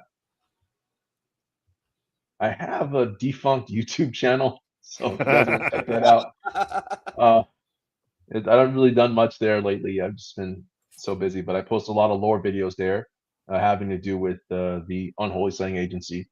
It's adjacent to actual cult lore, so some people might get a kick out of it there. So yeah, I'm mostly Instagram. That's what I usually use to reach out to people. Nice. Awesome. Well, we'd like to thank you for coming on and talking about your book again. Just to throw it out there, your latest book that's out in the ether right now. Well, thank you so much. It was an honor to be here. I was looking forward to this all week. You guys are awesome, and thank you. Well, we appreciate that, man. Thank you. So then the next question here is: are you sticking around for the bracket? My dog is doing the potty dance in my peripheral vision, and I would love to, but I think I should probably get going and take care of him before I have to deal with a mess in my living room. Mhm. No worries, man. We get it. Awesome. Take care of the dog. All right. Well, we appreciate you coming on, man. We hope. Yes. Awesome. We'll be in touch. Absolutely. Definitely. All right. All right, guy. You have a great rest of your night. You too. Good night, guys. Bye. Did you finish the Grinch? I did finish the Grinch. Uh-huh. So we are now on to the next rebuild because remember I got to rebuild all my kits because I took a bunch of them apart. So what I'm I'm separating all the pieces right now. I'm going to be rebuilding Optimus Prime. Well, that's just prime. Sweet. So yeah, right now I'm separating colors. So then that way I can separate pieces. You know, if I watch you too much, you know, my son will tell me I'm building it wrong if I ever get another Lego set. All right. Well, you ready to get into this Star Wars characters redemption bracket?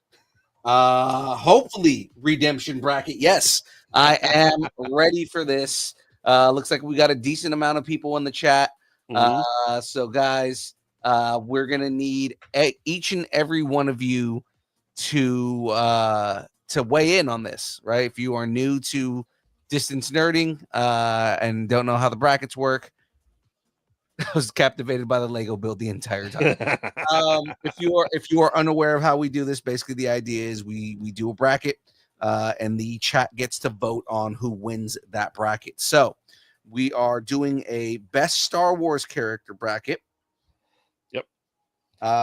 Remember, until James buys me the paid bracket version, we are limited to 32 characters, and we picked them out. So if your favorite character's on there, you know, buy us a taco because that way we can get better brackets, bigger brackets, and have just an absolute tournament of Star Wars characters. God, if we did like a tournament of like 120 Star Wars characters, Oh, we're going to 126 Star Wars.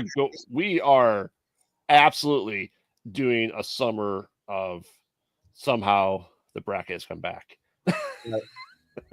Return of the bracket. Exactly.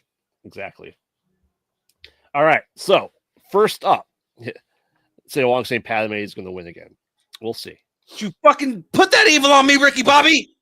All right. So now you can categorize these characters however you see fit. There's no stipulations for this, like we do. We say whether we include the movies, comic books. It's this version of the character, however you see fit. So first up, we have known out Jabba's the Hutt versus the world's greatest jizz whaler, Max Rebo. Wait, no one out Jabba's the Hutt? Yes. That's so good. Okay, so Jabba the Hutt versus Max Rebo. Yes, not in the fight. Right. Best character. Best character. Mm-hmm. Because Max Rebo has a huge story in the expanded universe. So I know he's got like a lot of like mob ties and shit like that. You know, like if you get into the lore, there's an entire comic book about Max Rebo. And how he gets into all that jizz. I love that that Lucas never went back and changed that. Nope. Because he was like, Space Jazz, it's called Jizz. And then Jizz became a thing. Exactly.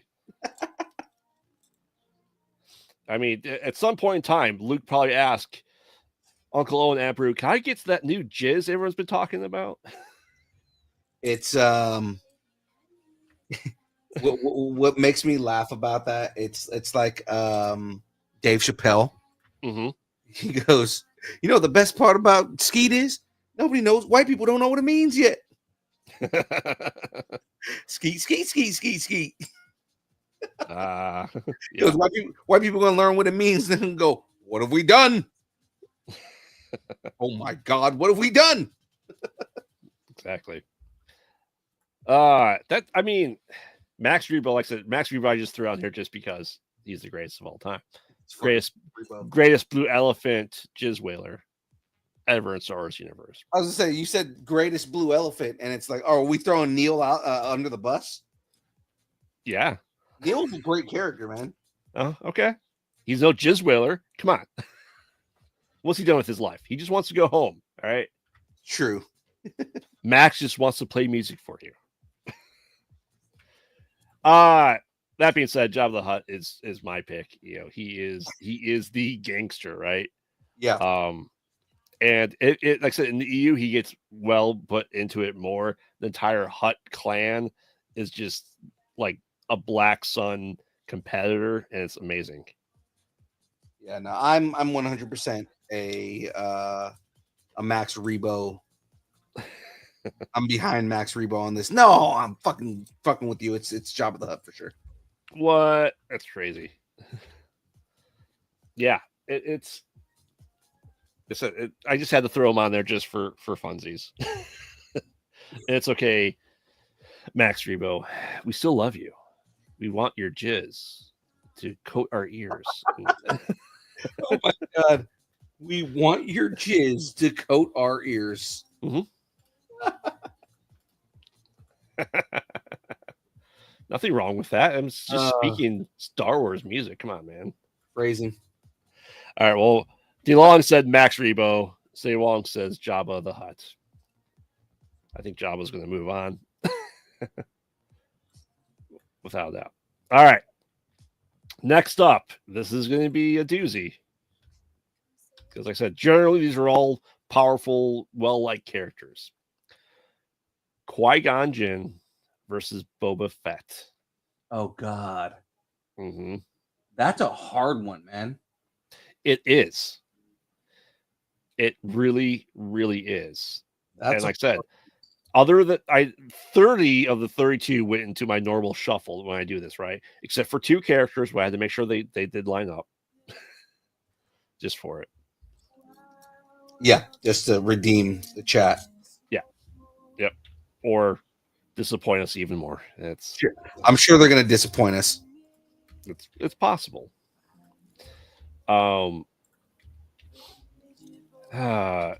Qui-Gon did go out like a bitch pretty quickly. I mean, to be fair, Boba went out like a bitch the first time. Correct. And I love Boba Fett. I am one of the biggest Boba Fett fans that's around here. But if that's what your argument is going to be, you know, the Fett kind of went out like a bitch too. Oh yeah. The first time. The second time, I mean, he's still alive, but I mean, like, oh, his story in how he got out was badass. Yes. Yeah, he essentially killed the Sarlacc from the inside and not just go wander in the desert for 30 years. I love that when they finally made it canon, he was like, I'm going to take all the biggest elements from the EU story. Mm-hmm.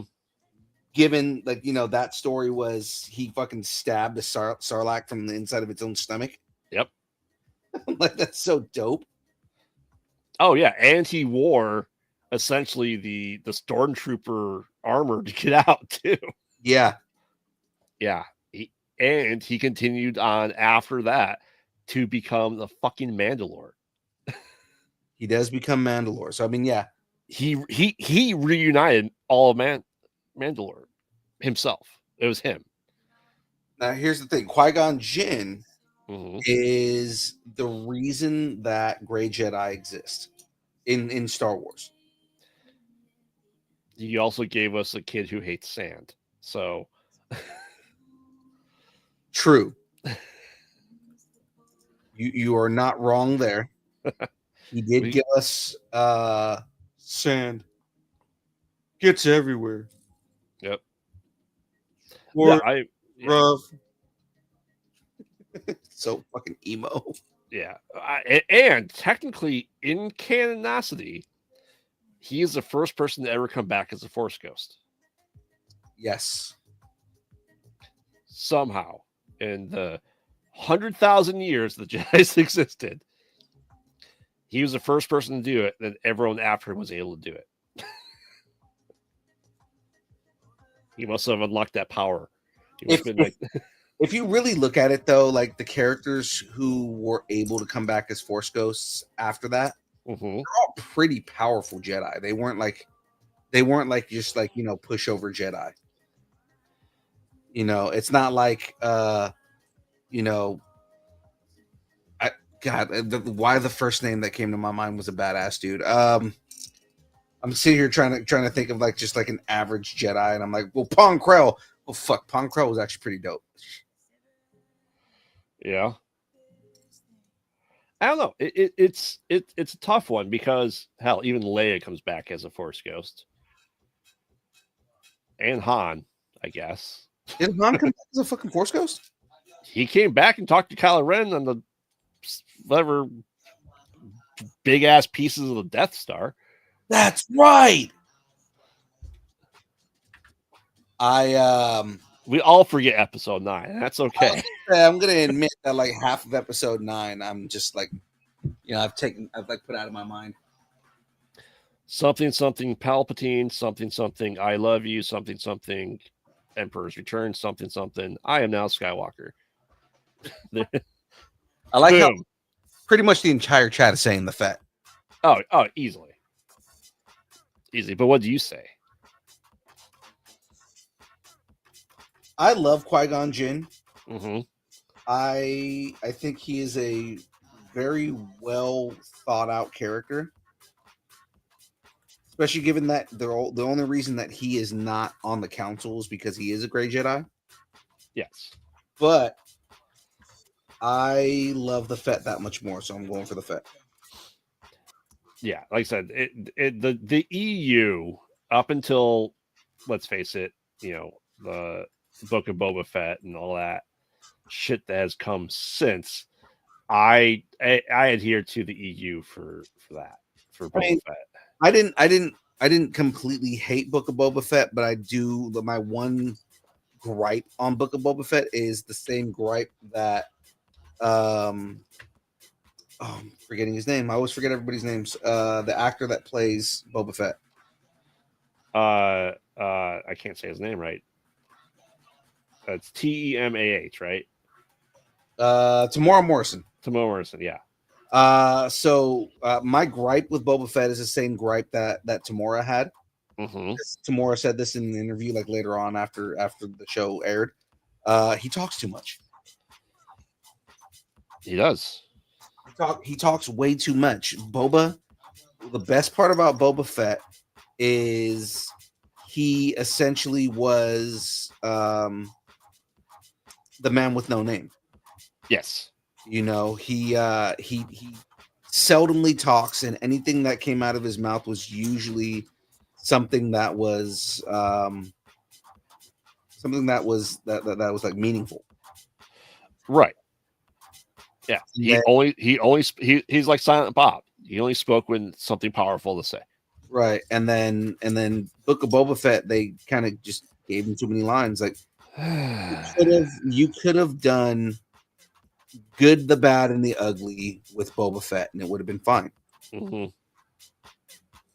Oh yeah, he's still a great kid. Like I said, I adhere to the EU story. Like I said, he went to Mandalore and he cleaned up the bombings that happened. He cleaned up so people were able to live there again. He did so much in the EU, and to me, that's my Boba Fett. Yeah. All right. With that being said, though, Say Wong voted for Qui-Gon, everyone else voted for Boba Fett, so he's moving forward. Or Say Wong voted for Qui-Gon Jinn. Of course. All right. I'm gonna say, damn you, RNG.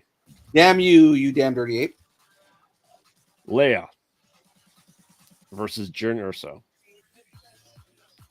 Leia versus Jyn Erso? Yeah. Okay. It's kind of hard to go up against Leia. It is. Because Leia is the original fucking heroine. Like, I love that she's the character that could stand on her own, didn't need anybody to come and save her. You know, very, very empowering character. Jin Urso is not too far off, but basically, if Leia didn't come, For money. well, I mean, like if if Leia didn't walk, like Leia walked, so Jin Urso could run, I guess. Yeah. Ursa would not, the rebellion wouldn't be what it was also without Ursa. I mean, obviously they both play a huge ass part to the rebellion, Right. but Jyn Ursa made the destruction of the first Death Star completely possible. Right. Whereas Leia was kind of like a prisoner on it. Correct. She was a I'm a diplomat. You're a rebel spy. Right. Once again though, I'm kind of going to the EU side, right? Mm-hmm. Is that Leia does get Jedi training, that she becomes really damn powerful and a badass. And even with all of that, she goes back and still has kids and raises them to be Jedi, and the pain that she goes through, losing 2 of her 3 kids, and still fights tyranny. She still fights the Empire. She still is in the middle of everything with the rebellion and the New Republic and setting up all that stuff. I mean, she's not done justice in the movies. No, and I mean, like, her children are the strongest beings in the fucking universe. If you follow the EU, Jalen and Jason Solo, they were the balance to the Force. So Yes. where everyone says that, Luke was the one that was supposed to bring balance to the Force, he wasn't. It's the prophecy was that Anakin's offspring would bring would bring the balance to the Force, and that's not false. It just wasn't Luke and Leia. It was Leia's kids. Right. They aren't canon. They don't exist. Move on. James, that's not helpful to picking your answer.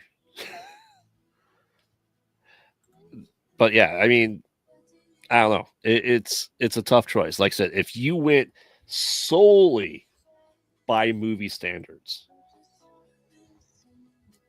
I don't know. That's a tough choice. Yeah. The question is, who's a better Star Wars character, Princess Leia or Jyn Erso? James. I mean, like I said, I picked tough characters for a reason.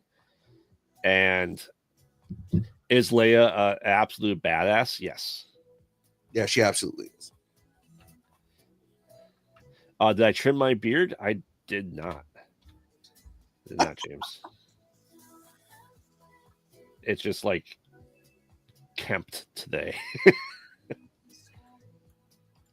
So, yeah. Are you saying Leia?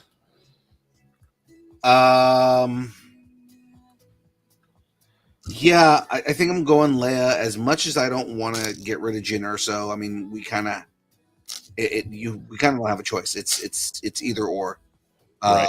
And I feel like generally, I think generally, Leia overall is a better character. Mm-hmm. I think even with the even with the canon stuff versus EU, is she better written in the EU? Yes, but is she like that doesn't take away from her still being a badass. She does become a Jedi eventually. Right. She did kill Jabba. She did kill Jabba while being sexy. Yeah. Oh, absolutely. And the only reason that we never got a fulfilled story of Leia in the movies of Leia as a Jedi is, obviously because Carrie passed away before they could finish all that. So Mm-hmm. Yeah. Yep. So Leia is moving on without Alderaan.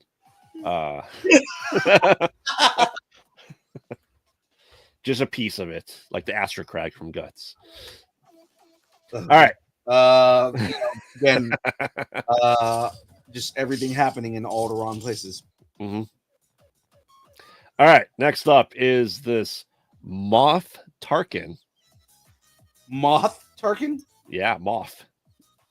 So not Grand Moff Tarkin? No, just Moff. He's not grand. Come on.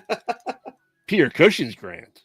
Oh, no, Moff Tarkin. Versus this Luke guy. Have you heard of this Luke guy? I haven't. So hold on. So we're doing Grand Moff Tarkin and fucking Luke Skywalker? We are. Fuck you, RNG. Like fuck you right in your ass, RNG. Yeah. You're making me fucking choose between Luke Skywalker and Grand Moff Tarkin in the first round. Yep. This is what happens when we pick the good characters. It's absolute bullshit. Obviously Luke Skywalker, but I mean, like, fuck, man. I don't want to fucking get rid of Grand Moff Tarkin like this. He's such a fucking, like, he is such a good evil piece villain. of shit. He is, but I mean, like, he's such a good villain. Like, to an extent, I feel like he's scarier than fucking than Vader. Yeah, Vader's an idiot. I wouldn't say Vader's an idiot, but like it's more so that are you afraid of the guy with absolute power? Are you afraid of the guy who can control the guy with absolute power? Yeah, I'm just saying, as an idiot, he's like, as a tactician, he's an idiot. Oh, and a lot of stuff they're kind of like reverting a lot of things back now, especially with like the new EU, or not EU, but like the new stories that they're doing and whatnot. Like they're making him more tactical and smarter and things like that. But I mean, like as far as what we got in the stories, yeah, he was definitely Anakin. Anakin is he's capable of being a better character than he is. Right. I'd say that Darth Vader led with emotion and Moff Tarkin led with cold, inhuman calculation. Absolutely. That I think that's what scares, what makes Grand Moff Tarkin scary, is that Grand Moff Tarkin was calculating everything he did. There was a reason for it. Right. And arguably, he did teach Thrawn that aspect. God, and that's what makes Admiral Thrawn so fucking like so intimidating, right? Like it's Grand Admiral Thrawn learning everything he knew from Grand Admiral Tarkin, and he's just yeah, and learn where he went wrong. yeah. Just it's the tactical mind that Grand Moff Tarkin had, because like he could outthink everybody. Like he knew your move before you did, and that's what also makes Thrawn even scarier, because he's like that dialed up. Oh yeah. Oh, I can't wait till we get to Thrawn, because I'm afraid of who is going up against Thrawn, because it's going to be very difficult for me to. It's you don't have to make that decision on this bracket. Oh, he's not on here. You didn't put Grand Admiral Thrawn on the fucking bracket? No, because he's not big enough, and he's. I guess I could. I'm trying to. I'll figure out. We're not gonna get through everyone. I'll replace him with someone here. Don't worry. I'm just like, it's Grand Admiral Thrawn, dude. Like I threw the Rancor Beastmaster on instead. Okay. It's like the Rancor Beastmaster over Grand Admiral Thrawn. What the fuck? I'll change it. All right. So no surprise, Luke Skywalker is moving on. Yeah. Again, I don't like this. That in the first round we have to fucking vote off Grand Admiral Tarkin. But it is Luke Skywalker. We're not getting rid of Luke Skywalker in the first round. Correct. Literally, fucking 9 movies are about fucking Luke Skywalker and his fucking line. Like, we're Yes. not getting rid of Luke Skywalker in the first round. No. And James says no Max Rebo. Well, James, if you're listening to the entire bracket, you realize that Max Rebo was on this list. Thank you very much. Right, and he got voted off. Exactly. God, see, if that would have been it in the first round, if it would have been Jabba the Hutt versus Grand Admiral Thrawn would have fucking wiped the floor with him as far as like who's the more. Oh, easily. Yeah. Easily. All right, next up. Somehow Palpatine's returned. Versus Mando with boobs. Bo-Katan. Okay, Bo-Katan Kryze, if you consider everything that Bo-Katan Kryze has done and every property she's been in, she's fucking sick. She's an amazing fighter. She is the only person who was able to rally all of the different factions of Mandalore. She was Boba Fett from the books made into a character. Right. And then they decided we're going to put Boba Fett back into the story. Correct.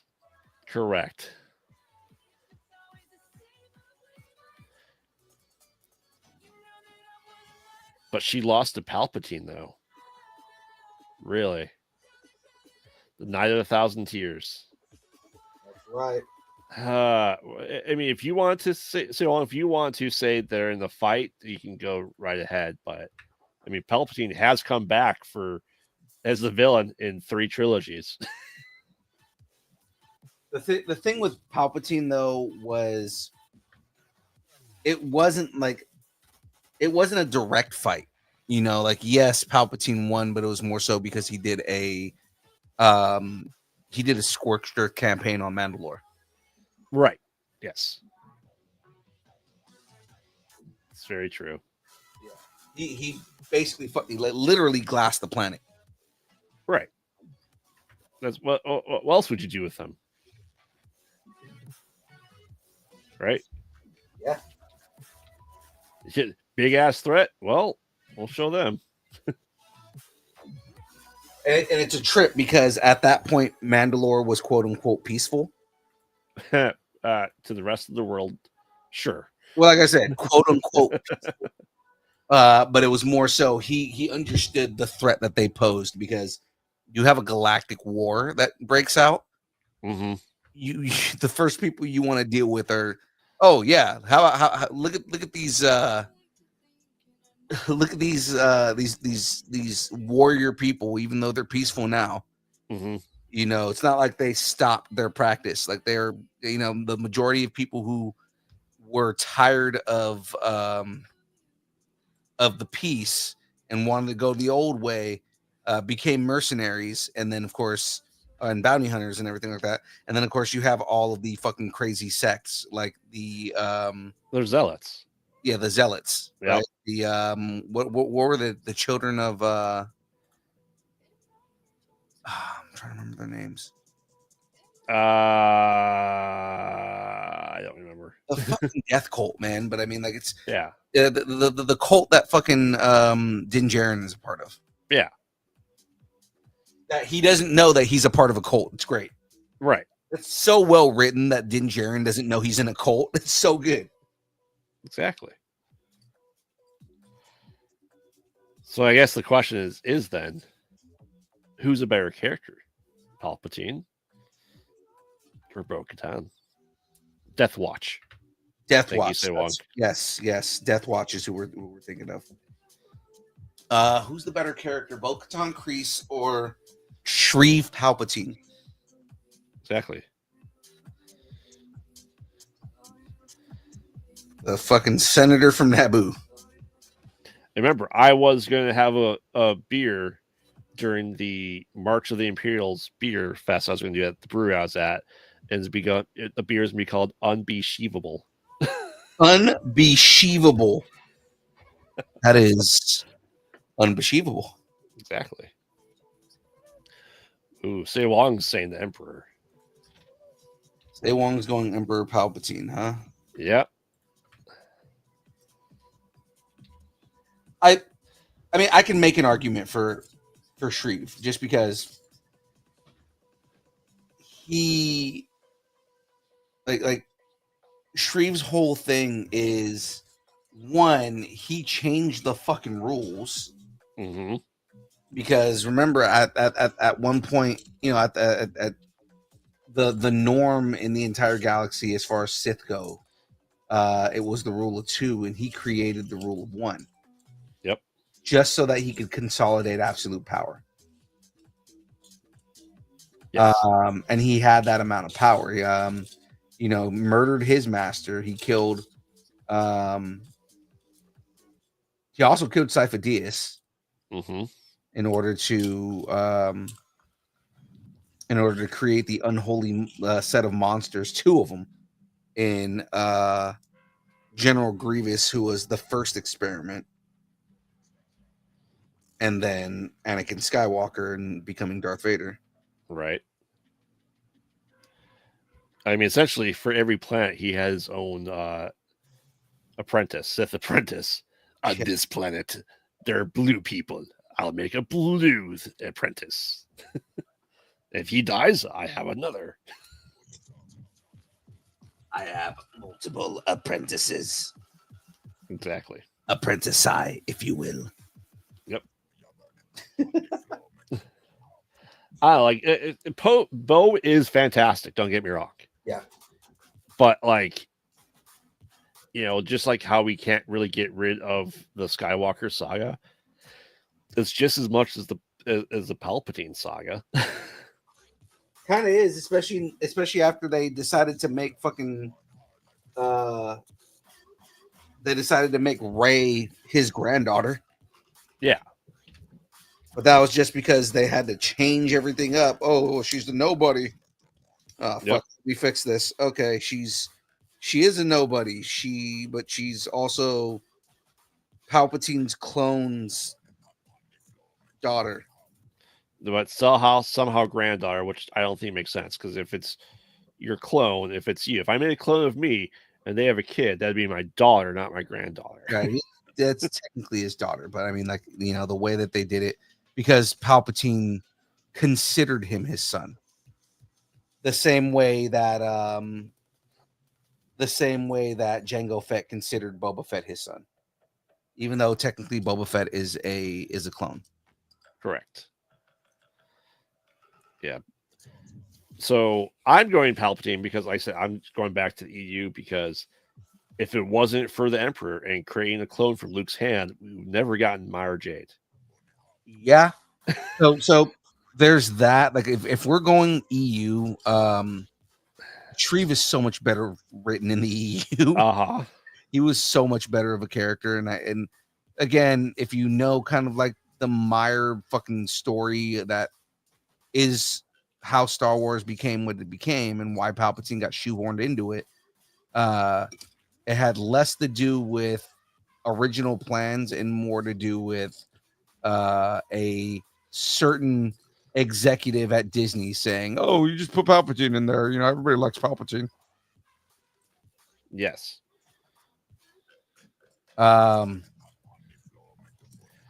Yeah, if we're going that route, I think I go Shreve. Okay. Because then you start getting into Shadows of the Force and Mm-hmm. you know his whole clone the whole clone saga with him. Yep. You know? Yeah, like you because I think that's where they're going with this. Is that's what they're going to explain, how they're going to explain, you know, Palpatine coming back in Episode 9. Is I think that they are going to kind of shoehorn that story into it. Yeah. It's just going to be a while before they fix it.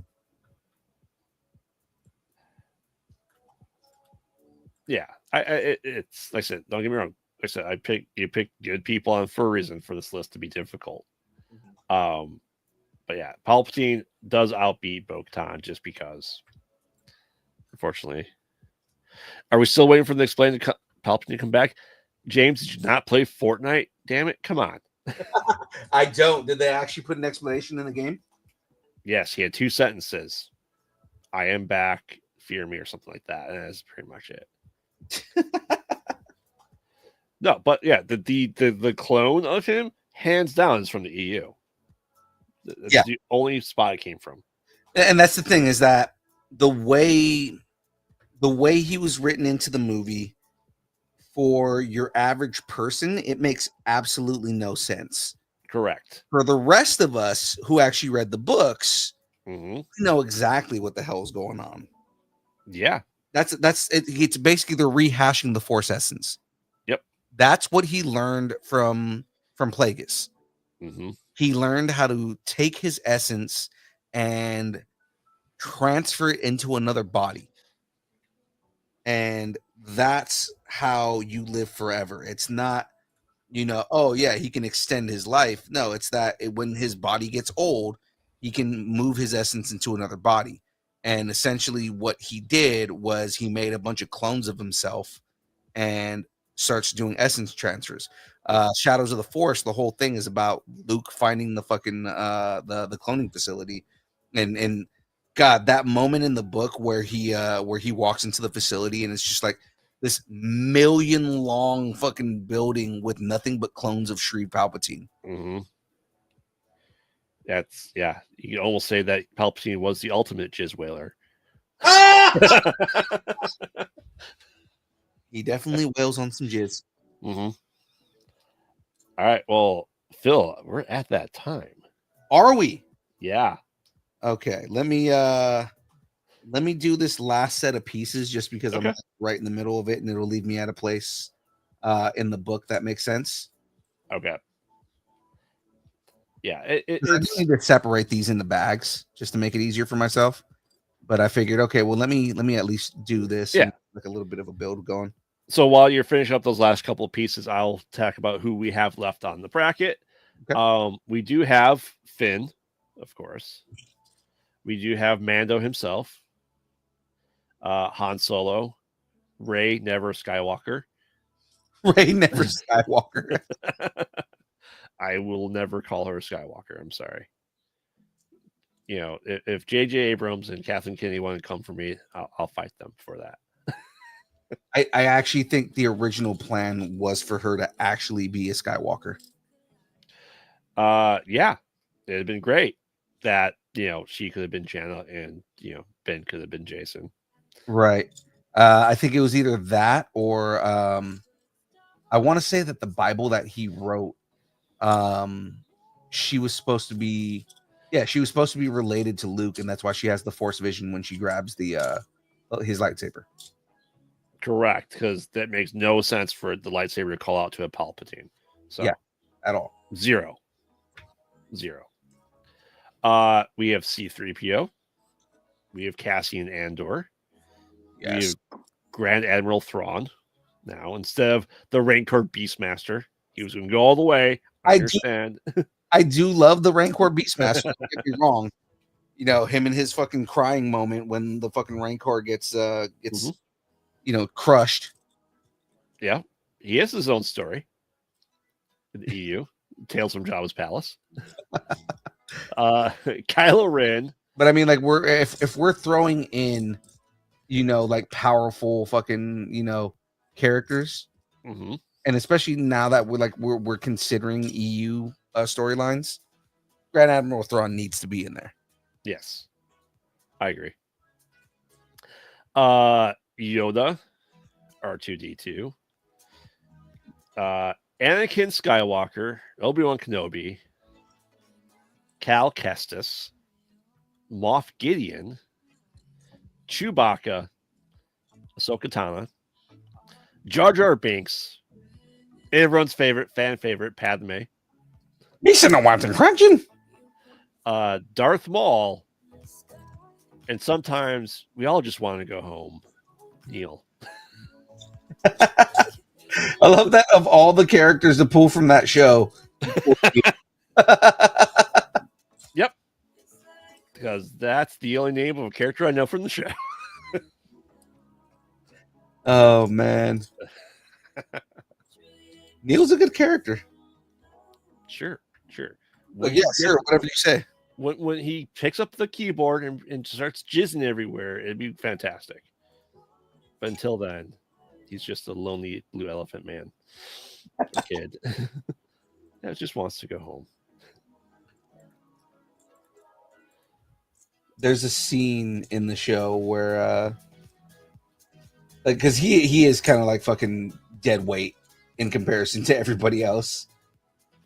And there's a scene where one of the kids is like, they're trying to get back to the ship. Mm-hmm.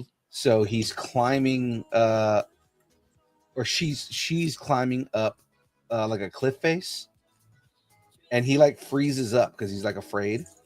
Okay. And so she ties a rope around him, and the next scene is her climbing, and you can see her clearly struggling and just like dragging his fat ass up the side of the hill. Really? Yeah, it's pretty funny. Because it's kind of like a, never leave leave a man behind kind of thing. Like the idea behind the scene is that she's not gonna like just leave him there. Okay. But at the same time, he's just like not climbing.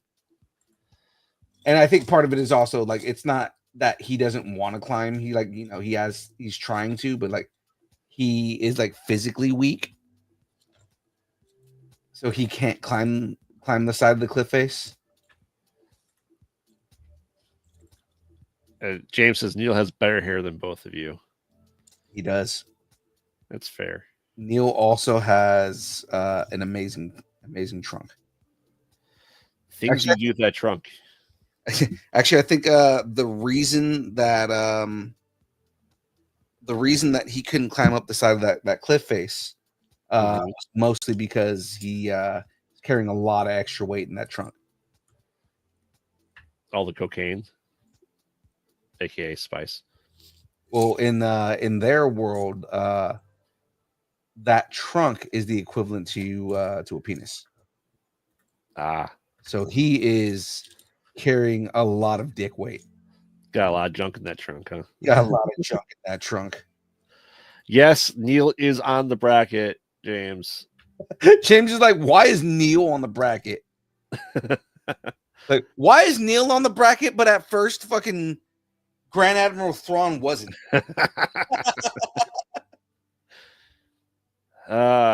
Because I feel that no property's done Thrawn well other than the books. But I don't know. He was done well in the cartoon. Okay. He was very tactical. He was extremely fucking scary.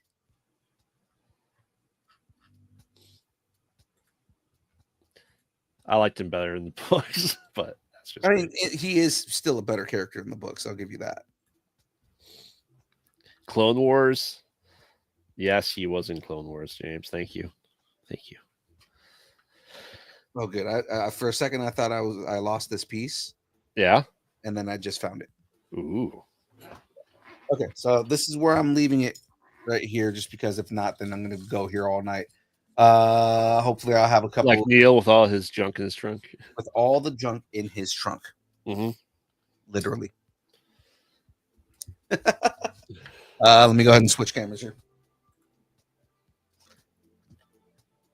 Wow. Perfect. Like I said, we will be doing in the summer. That's the plan. Is a long time ago in the bracket, far, far away. How many bags did you open, Phil? He opened all of them, James. All of them. It's a big plastic bag that looks like a bucket. Yeah, exactly. I am rebuilding because apparently James wasn't here when I announced it. I'm rebuilding Optimus Prime. So because I'm rebuilding Optimus Prime, that's a big me. Because I'm rebuilding Optimus Prime, I had to dump out my entire storage container, separate the colors, and then now I'm just kind of putting I was putting like minor pieces together just so we had something here. But come Sunday, which our next show is going to be on Sunday, I will have some of the stuff bagged, so in that way I can actually like do it like I normally do it. You got the Sweet. you got the power. That's good. He's quoting the Transformers song. As You well, got he should. the power. Best theme song ever. It is. That theme song was too good for that fucking movie, and it's like that movie was amazing. Don't get me wrong; it was great, but that's not that you don't put a song that good in something that's intended for kids. Exactly. That's why Transformers 2 had the song 21 Guns playing 21 times. 121 guns. They really did overplay the fuck out of that. They did. It's to the point where I can't watch that movie. Looking at this. Okay, so Stark's comic was in the chat on Instagram. So she voted for Leia, who won. She mentioned that Leia would have been more powerful than Luke, which is true in the books. Mm-hmm. She said Jabba the Hutt would take General Thrawn in the hand-to-hand combat for sure. I mean, do you remember who had to kill Thrawn in the books? I don't remember. I don't remember the species, but it was like a 2-foot guy that stabs him in the back because the only way they're able to get close to Thrawn. Essentially, they got like, a Jawa to kill him. Like a Jawa kills Grand Admiral Thrawn just because he's too fucking vigilant. Never expect that one. Yeah. Stark's Comic Vault giving me a smiley face just because I did go back and read all the stuff. She said Dr. Doom did that in a 10-year-old girl's body. I'm not sure what part of the at that point. Yeah. Huh. Anyways, ladies and gentlemen, this Sunday. So I know we normally do a Friday show. Our guest had a very particular schedule. So we moved this Friday show to Sunday. And we will be doing a show Sunday at noon with Ian Foltz, actor, writer, and just overall. I mean, we already talked to a lot of talented people. So, the essence transfer. She's talking about when Dr. Doom transferred his essence to a 10-year-old girl. So Dr. Doom became a jizz whaler? God. Oh, that's so bad in reference to a 10-year-old girl. Cancel us now. Okay. But yes, we will be doing another show on Sunday, guys, at noon. So I'll be building some more stuff, and then next week I will be live from Arizona. Arizona. Yeah, I'm gonna be working in Arizona, so I'm gonna be. We've done this in the past, but I'll be in a hotel room doing everything. Okay. So bring all the gear with me and whatnot. So, and you're bringing James with you too. That's nice. Yeah, sure. Well, James is coming specifically because he wants to go to Arizona again. Okay. Well, ladies and gentlemen, that is it from us. She said bad reference. That is it from us. When next week? I'm leaving Monday and I'm coming back Sunday. Everyone else that lives with me will be here. Yes, that's correct. So Sandra's saying no show tomorrow. Mm-hmm. Correct. We are not doing a show tomorrow night. We will be we're moving that show to Sunday at 12. But doesn't mean there's not another show you should be watching tomorrow night. That's right. That's right. Now, guys, if you haven't checked out They Mostly Game at Night, you're fucking missing out. You got to do it. So without me stealing your thunder, Graveyard, tell everybody where they can find you. Give them all of the pluggables here. Yes, I am Graveyard, co-host of the Mostly Pod Out at Night, Mostly podcast. Mostly Pod. At night. Mostly. Make sure to follow us on all social media at Pod Out at Night. We had 2 episodes released this week. One while we were on the show. Amazing. It's magic. No. Yes, because we had to record our top 5 and bottom 5, which we released Tuesday. And then our first full review was done released about an hour and 15 minutes ago. So make sure to check it out and go follow us on Twitch at Graveyard Pod at Night to see all the spoopy games I'm playing where I'm making all the wrong decisions in horror games just for funsies. And check out Conversations in the Void just because we have an awesome show there as well. We had a cinematographer on last night who knows big people in the industry that is helping to grow our network. And we are excited to do new shows every week for you guys. So make sure check it out. Awesome. Well, of course, ladies and gentlemen, you know who I am. I'm your boy, Young Phil. All the social media places, if it exists, we are there. Talking smack on social media. Temporarily still on the Twitters, because I'm considering getting rid of it because it's so fucking toxic. I'm kind of just tired of it. Every time I open up Twitter and everything is just bad. There's like nothing positive on Twitter anymore. And it's like, why do I want to be here? Exactly. You know? But guys, connect with us on the Instagram, Facebook, still on Twitter for now. Twitch, TikTok, Threads, YouTube, Discord, Blue Sky, which I've been on a lot more lately, MySpace, Vine, GeoCities, Friendster, Second Life, AIM, Farmers Only, Christian Mingle, OnlyFans. It's only pictures of Aaron Watson's feet and mandals, the beard, and of course, Jamez's glasses, just judging you for not buying more merch. And of course, videos of the Three Penny Opera. Ooh, there's videos now. There are videos of the Three Penny Opera, so you can see what Shadu does when he is violating pennies. With it's 3pennyopera.com. 3pennyopera.com. All at distance nerding. And of course, if you would like us to break up with your boyfriend, girlfriend, significant other, pet, schoolyard bully, annoying neighbor, or just tell us how much you enjoy us, hate us, or wish the internet would consume us completely and spit us out at the feet of Padme Amidala. Ooh. No. Spit us out at the feet of Max Rebo in the middle of Jizz That's even better. Now, I would love to be spat out at the feet of Queen Amidala. Yeah. Hey, I may not think she's a better character than Darth Maul, but she's still hot. Yep. Yeah, exactly. There is that, especially in episode 2, that midriff. Woo! Mm-hmm. Yeah, no. Get your special sock out, nerds. It's gonna get good. All right, so there you go. Well, ladies and gentlemen, that is it from us. You can email us at distinerding@aol.com because I did the whole bit without saying the first part. So that is it from us, guys. It is now time for the dance party. So let's go ahead and get everything going. And yes, we did say Amidala's feet.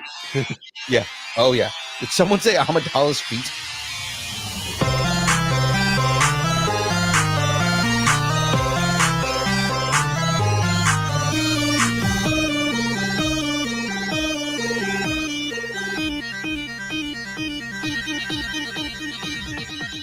Distance.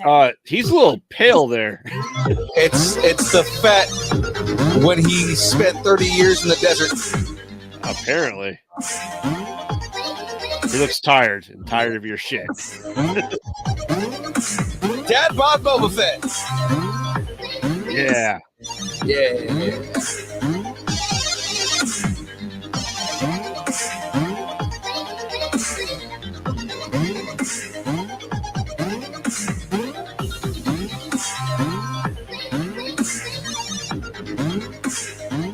This is specifically the Jawa that killed Admiral Thrawn.